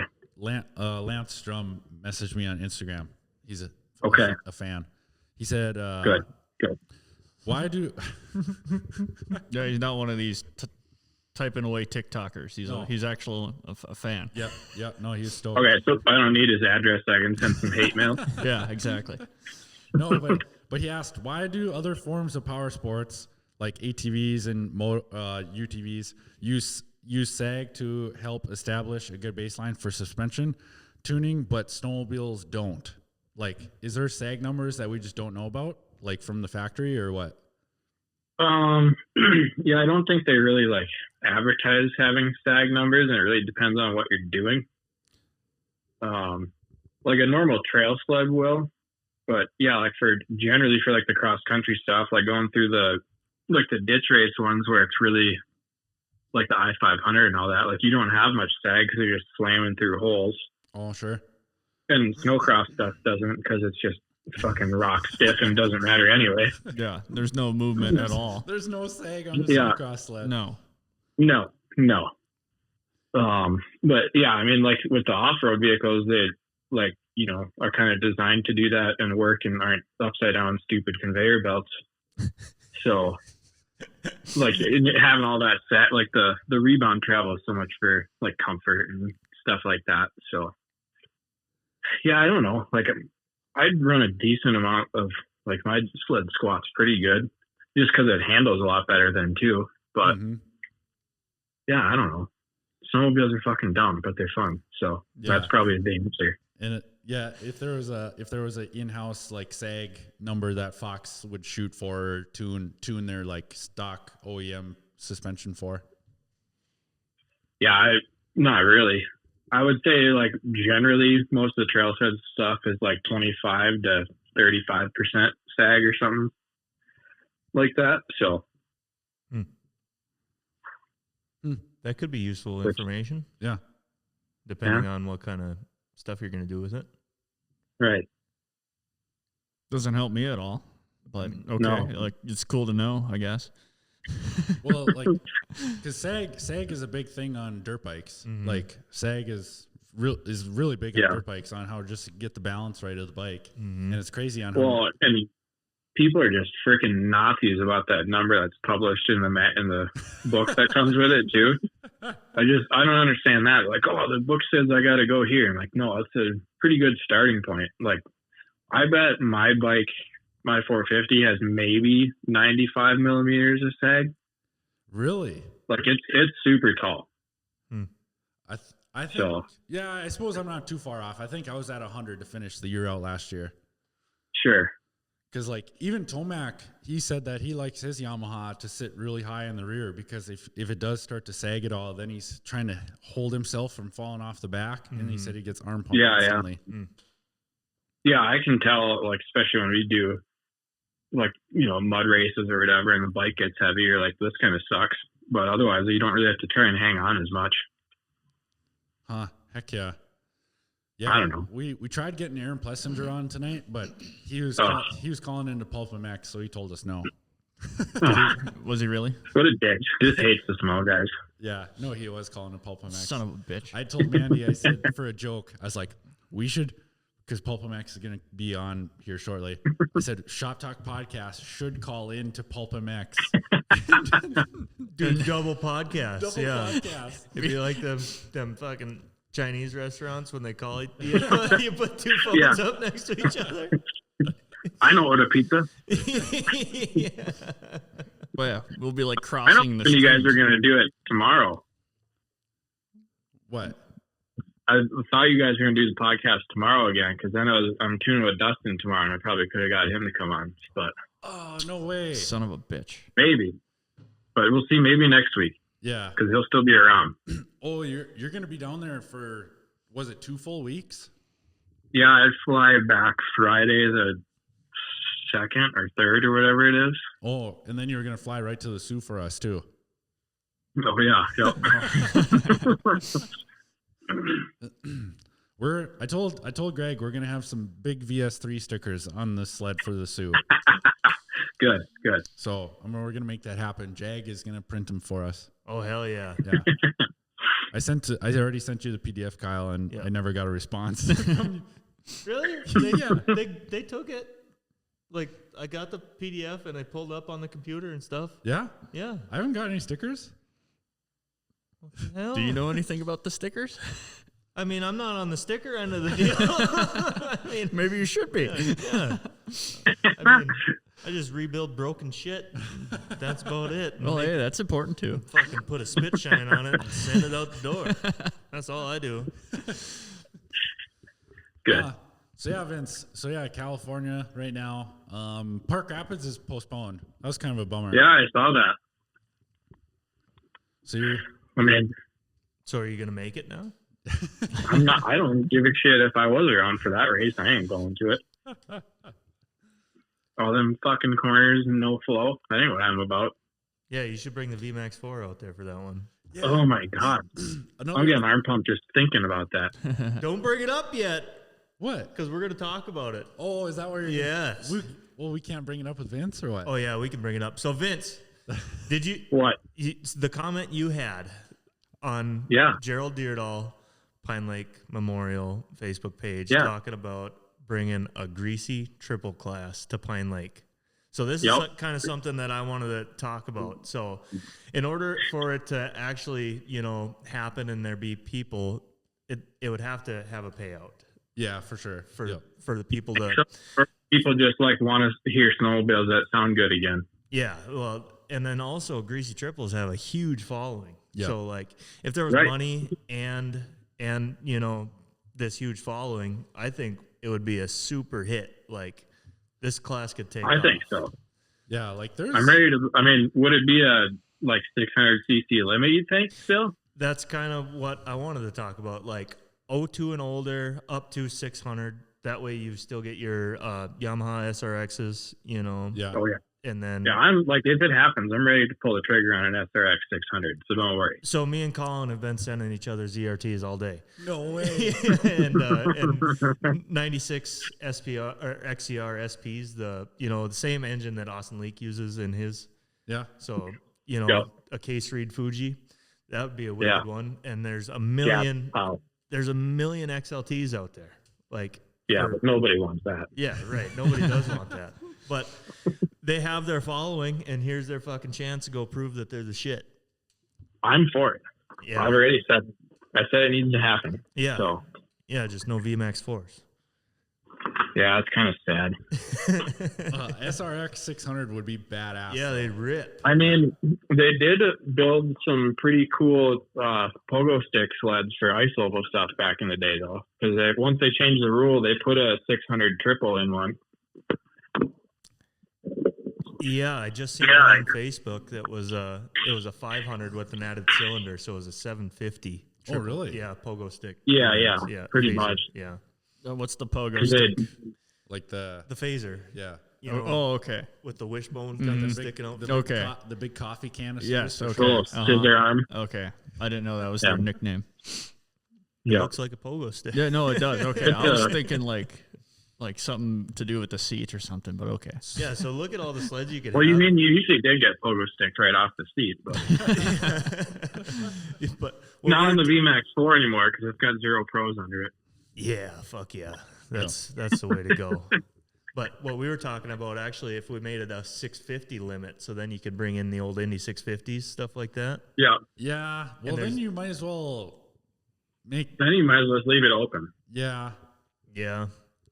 But get some guys out there on fucking 1,000 ZRTs and like 800 XPRs and SRX 700s, and let's see some people kill themselves.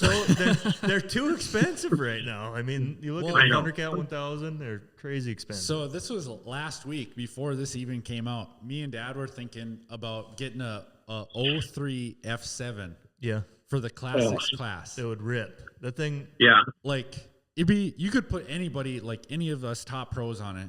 But like, I'd like to say, put a 03 F7 out there, built for Pine Lake, and it sets the fastest lap of the weekend. Guaranteed. Yeah. It'd be right up there. Yeah. For sure. There's like hardly a track under them, so it's like there's no rotating mass, and super wide. And then have it set up for Pine Lake. Like it's gonna handle good. It's gonna go straight line fast. It could be like negative 70, and you wouldn't even feel the wind on it too. Just a huge windshield. Yeah. That's the best part. Yeah. No, those freaking we had just talked about that this week before this triple stuff came out, that we were going to look for a F7 for the classics, just to go out there, see if we can't set our fastest lap of the weekend. Yeah. That'd be awesome. That's what I was trying to do with my 700, but just like the numbers are just, they lie. Like Vince, what do you think like a F7 could actually do across like a straightaway on Pine Lake? I don't really know. I don't have a whole lot of experience with them, other than one of my buddies from Polaris had one when I was there. So I know everyone says they're fast and everything. Yeah. And like you see them at like the drag race stuff, and it seems like an F7 and then like the SRX 700s were always kind of real close in those like 800 improved classes or whatever. But yeah, otherwise I really don't know. Yeah, I think it'd be good. But yeah, going off, Gerald Dyrdahl page posted they're thinking about doing a greasy triples race next year. That would be sweet. What are you gonna get, Kyle? You know, I have all the stuff for Polarises like right now, so that's what I was thinking. A 96, 97 XCR SP. You know, the ugliest snowmobile that they ever made. Those are the ugly ones. Yeah, super ugly. Fucking switches. Oh yeah, they got switches on the handlebars. Chassis thing. Yeah, aggressive chassis. But you know, you can hit them with your face when you hit the snowdrift.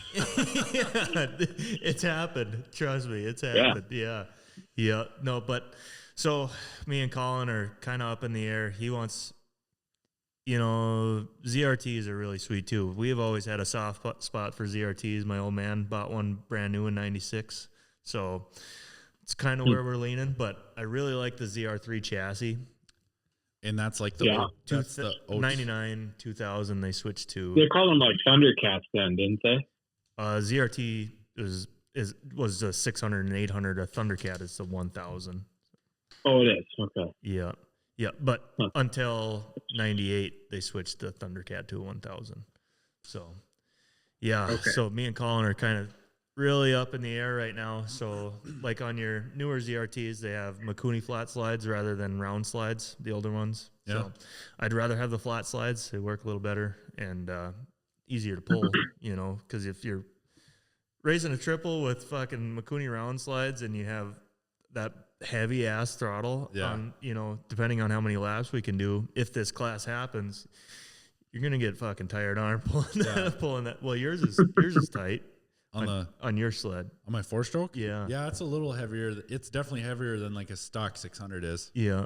Yeah. So is it really? Like my 4-stroke throttle to like a 600?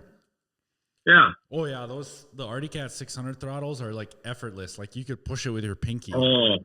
Yeah. Cuz I remember even that Polaris one, you're like, it was there, but it also had like a flipper that was about 9 inches long, so my tiny little hands couldn't even reach the end of it. But then we got back to thinking, you know, like the Gen 2 Indy Triumph. Oh yeah, you know, is the most updated XLT engine. Yeah, and they came with Mikuni flat slides. So, I mean, there's a million different routes you can go, but we're kind of leading towards the Arctic Cats if it does happen because they already come with a drilled and slotted rotor, wheelwood brakes. Super easy to get parts for. The only thing for us would be the suspension, I guess. But it's a normal Arctic Cat skid. It should be just like your 97. Yeah. So that wouldn't be that tough, I think, to figure out. But the Polaris we already got dialed in, but we just have to get the right brakes and tune it. And well, if it happens, we already got 3 sleds lined up. 3? Well, yours, mine, and Vincent, and then Colin. Well, that's one thing. We don't know if it's going to be a team race. Right. I think it should just be a fucking... just be ever. Yeah. Yeah, none of that team race thing. Like, just have it be a real race. Yeah, I don't see it being a team race. Sure. Yeah, just a greasy triple 600. Sure. That'd be a good thing to do. Yeah, greasy triple 600, and then leave the years open, you know. To 02. Or, you know, they didn't really make them past 03, so... Yeah, Yamaha made one up till I think 05 or 6. Yeah. It was. Oh, yeah. So it was like because then the SX Venoms had it, like the old non-power valve redhead 600 thing. Yeah. Which is also a good motor, just not as fast as the SRX one. Yeah, you don't want none of that fucking Venom shit. Yeah. The problem is though is that finding parts for an SRX 600 is fuck near impossible. Yeah. Just I mean, even the 700 parts are hard to come by now. Yep. If they just did 600 greasy triple, I think would be a huge success because there's a million of them. You scroll through Marketplace and you see fucking 10 of them without even looking for them. Yep. So I would even just leave it open. Like if somebody wants to put a triple in anything new, let them do it. Yeah, just greasy triple class. Yeah, like there's guys that put like the Yamaha or like triples and like revs and shit like that. Like let them do it. It'd be sweet. Let them do it. Yeah. I'm for it. I think it would be a huge thing if they did throw money at it and get teams involved, because then that would make it teams. You know, like like the big racing teams. Yeah. You know, even just like the 440 race, just say $5,000 to win or something. Yeah. Yep. That's asking a lot, you know, but you know, it's really up to the race and see what they want to do. I think it would be cool. I think it would be cool is all I can say. Do it, Chad. You got it. We support you. Yeah, if you're listening, I'm in. Please fucking do it, because that's going to be the coolest race of the day. Just a whole bunch of triples out there. That would be cool to hear at least. There's going to be so many hold-centered pistons. Yeah, I would say improve stock rules so you could throw pipes on them. So you could just like... Nah, full open. I want someone to show up with a PSI Genesis engine, okay?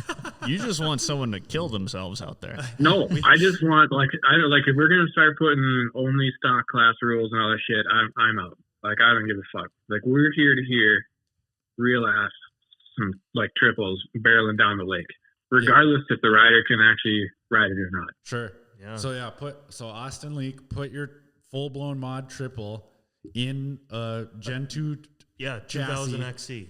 Just fucking bolt it right in. Yeah. Do it in an IQR. I don't care. Yeah, you got a point. When you're talking like that, yeah, you got a point. Put it in anything. Yeah. I bet you a Gen 2 would be faster than an IQR chassis. Yeah. Oh yeah. Just for the handle. Yeah, but you can't barrel roll like a Gen 2 down the lake at 120 miles an hour and then just rope it. I think an IQR would crack the ice and then you'd be like, oh shit, like I put a divot in the lake and then you just rope it.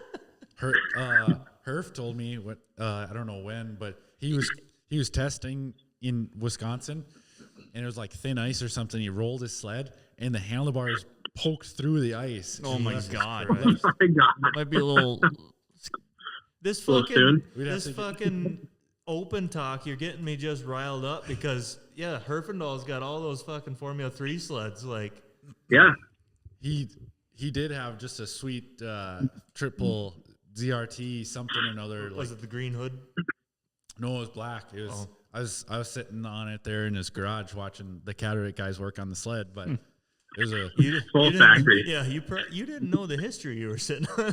No, and that was what Greg Herfindahl was in there too. He's like, if you guys want to go fast out there, that's the sled you'd take. Yeah. Yeah, I think he's got a Brian Sturgeon. It was like a ZR chassis. Yeah, those were off in the other room. Oh. This one was just kind of out in their work area there that I was sitting on. But yeah, it would be fucking sweet. Yeah, if they made a greasy triple class, the amount of stuff that it looked like Herf had in their garage there, I bet you he could build one. Yeah.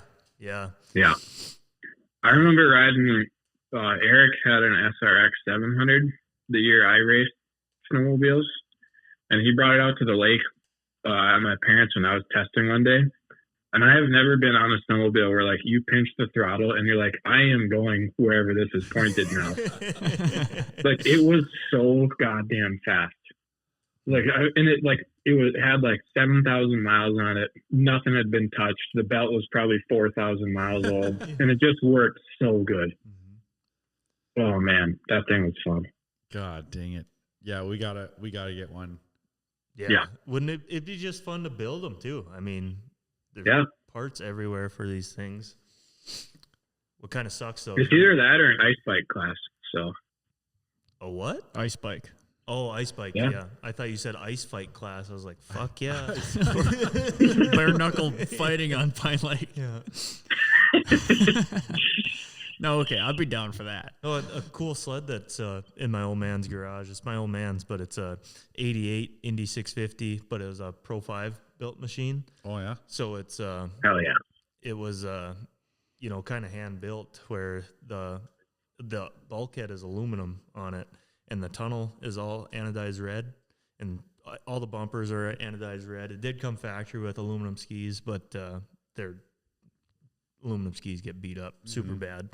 But it's a full built Pro 5 engine and pipes, all that stuff. It's a really cool machine, but I just don't think it would compete against a new ZRT or XCR. Yeah. No, if they do it, they got to come out with some rules quick so people can start buying stuff. Yeah. And we'll just watch the price of all these old triples just skyrocket. Well, that's for just this one race. Yeah. Look at the 440s. I mean, the 97 440s. Weren't they always kind of hard to find shit for, though? Yeah, but the XCR is like before this race, you could find a 97 XCR for like, You think this race skyrocketed 440 prices? I mean, the 97 XCR 440 prices for sure. Yeah. But like there's already triple, like I see on Facebook all the time, Triple Fest. Like that's yeah. But no, full bootleg rules, anything goes. Man. Yeah. It would be cool, but you'd have it's to hard have some sort of limit on it, like 600 cc, because if you started getting these built Thundercats and stuff. The Thundercats are still doing the Pro Stock 1000 stuff. Yeah. They're getting insane mile an hour out of them. Yeah. So it's like, you can't. A guy would have to, I think, limit it to 600 just to keep the ISR happy. yeah. Sure. Yeah. 600 open mod rules. Right. Yeah. Yeah. Open mod or improved stock, whatever. Vince didn't like improved stock. Yeah. Fuck improved stock. Yeah. Vince, you're going to make me fucking go through so many pistons next year. I don't give a shit. We're talking about triples here. This is expected. Yeah. And Gonna then put some holes in some domes. finding carb boots for these old ZRTs is kind of a challenge too. Yeah, we're going to. God, how many sleds are we going to have set up at Pine Lake next year? Fuck. 6 or 9. Yeah. I like it. Yeah. So I don't know. It's going to be an interesting summer, I think, of finding shit. So we'll see. Damn, that one's a 700. I'm looking right now. Oh my god. I've already seen all the listings you're looking at. Yeah. No, he's looking at them in California. Yeah. Is there any out in California? Yeah, any. God, there might be. There's probably a bunch of them in the crate out here somewhere still. Yeah. Some weirdo out there just collecting them. Yamaha Museum out Right. there. Like fucking Salt Lake City, Utah. You know, you find them down there with like 300 miles on them. Yeah. That would be sweet. No, heck yeah. I wonder how fast a guy could make. Well, that's not it.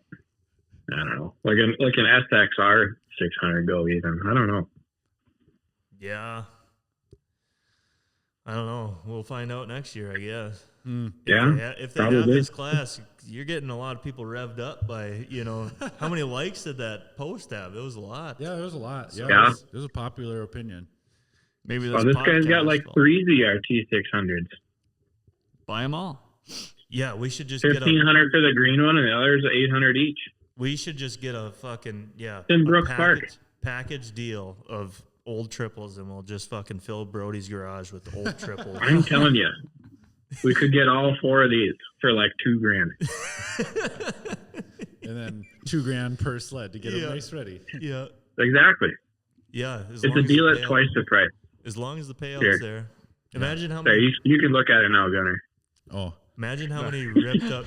If this class happens, imagine how many ripped up seats and all that shit is going to be out on the ice. Fucking shot tracks and God, there'll be so much carnage. Oh, I can't get it. Yeah, you'll have to have a pretty serious tech inspection for the tracks, I think. Yeah, for totally. sure. I can't get it, Vince. This post no longer exists. Fucking A. The hell kind of website are you on, Vince? Mark Zuckerberg. Fucking website. Marketplace. Just the worst place on earth. I wish Craigslist would be normal again. Yeah. Yeah, Colin sent me one on Craigslist. I was like, what the fuck is this? There's a Craigslist ad. I was like, that still exists. Are you poor or something? You can buy some wild shit on Craigslist. Yeah. I mean, I wouldn't definitely. know. I wouldn't know. Well, I bought a garage door. Yeah. Heck yeah. I'm talking about some. Oh, this guy's got SRX 600 cylinders. I'm going to need those. Yeah. Next day, airmail them to your house. Yeah. Yep. Because it's fucking happening. You guys got a crank? Oh, it's the same guy. I have to go to his house. This has to happen. Oh, yeah. Well, okay, Vince. Well, that's... There was our 5 minutes. 30 minutes with Fox. Yeah, 35 minutes of literal bullshit. We got one tech question in there. At least one. Yeah. We got one. Yeah, we'll talk to you after next weekend. See how California's treating you. See if you're living the Cali dream. Yep. Just surfing USA out here. You bumping any homeless? Yeah, just go join the homeless while you're there. I don't think they're dumb enough to be homeless where we're at. Okay, well, that's unless good. Unless you're like a fucking dinosaur and you can eat rocks, like there's nothing to do out here, man. Just pounding. It's not like all those cities with the governments and things that ruin people's lives. Mm-hmm. Yeah. Great. That's why I said you should become a politician. Yeah, that'd go over great. I get elected real quick, I'm sure. Give the drug addicts rocks. Yep. Jeez. Perfect. Well, okay, Vince. Well, keep on keeping on doing God's work with Fox. Yeah. Yep. Yeah. Hell yeah. Christ was a carpenter. And he built a Fox shock. No, I think that was Bob. No, it was Christ, and he also built the 12 valve Cummins and the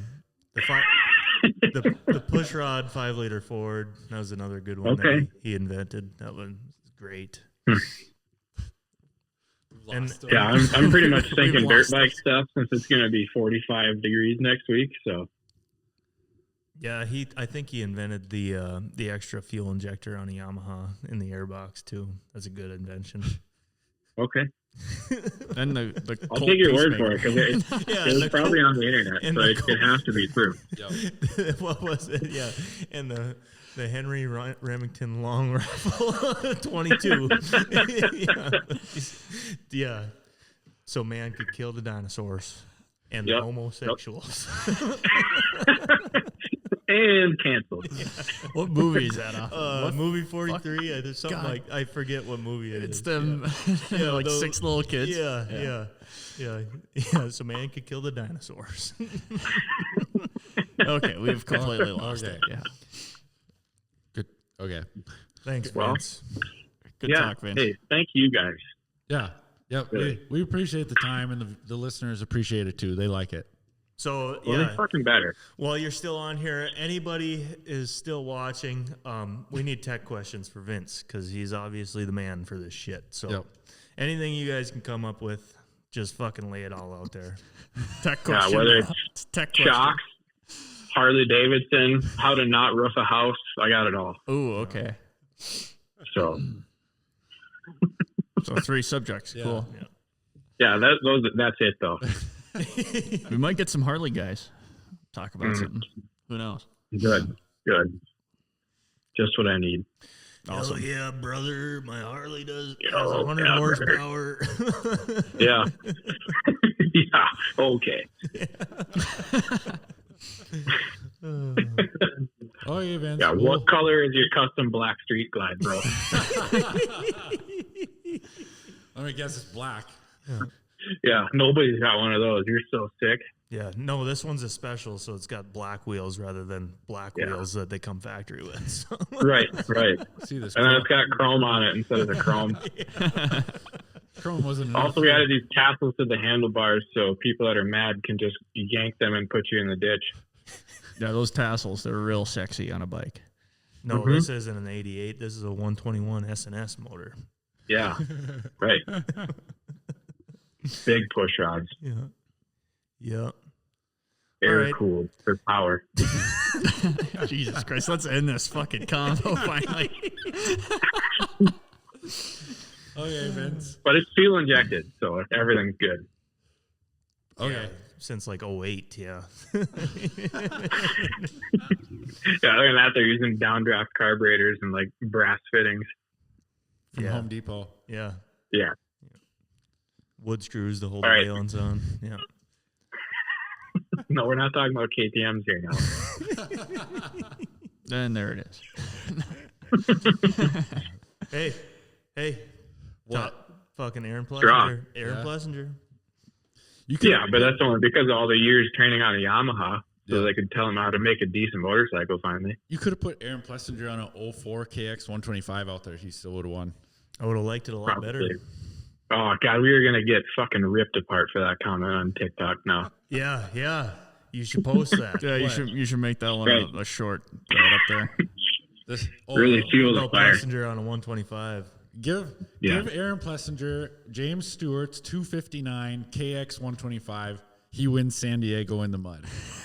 Oh, easily. Probably whole shots, too. Yeah. All you fucking keyboard wizards know it all, don't you? Okay, Vince. We'll talk to you next week, seeing how the desert's treating you. So. Yeah. Okay. Sounds good. All right, we'll talk to you later, Vince. Yeah, be sure to right. put some Yep. sunscreen. See you guys on. later now. Yep. Put some sunscreen on your forehead. Hang up the phone. Hang up the fucking phone, Vince. He hung up after that. Thank God. He's got a really bad receding hairline. I don't want him to get burned up here. It happens to the best. Yeah. 40 minutes with Fox. How long are we going for, Brody? 2 hours. Okay. Yeah. I'm getting hungry. Yep. Yeah. Let's wrap this shit up. Enough triple talk. Yep. I mean, I'm already fucking wore out on the idea. Okay. Eagle River weekend this weekend. Went good. Mm-hmm. Thanks to everybody for watching, listening. We do have merch still available. If anybody wants any hats or shirts, I will be bringing hats and shirts out to the Sioux. So save yourself some shipping. Buy a shirt and a hat out at the Sioux. We'd really appreciate it. Yeah, that'd be cool. Radical. So I'm plugging it at the end of the episode because nobody else is listening anymore. Yeah, no one listens. But it's fine. It's still fun. It's still fun. Yeah, just throwing it out to the void. Episode 16. We're doing it. Yeah, we're doing it. We've done 16 already. Yeah. Yeah. Can you imagine episode 1 we were talking about heydays? Yeah. And yeah, we've already done like 13 more episodes than like 80% of the podcasts out there that call themselves, we're going to start a podcast 3 episodes in. You never see them again. That is true. I know of like a few pro motocrosser guys that have started podcasts and then it's like 2-3 episodes in. It's like, man, this is good. I can't wait for the next one. And yeah, they dry up. Yeah. Never happens. This will also be the 100th video on the Gunnar Arlo 56 YouTube page. Fucking sick. Except I don't like how they do that. A reel and a video is counted as the same. Oh, okay.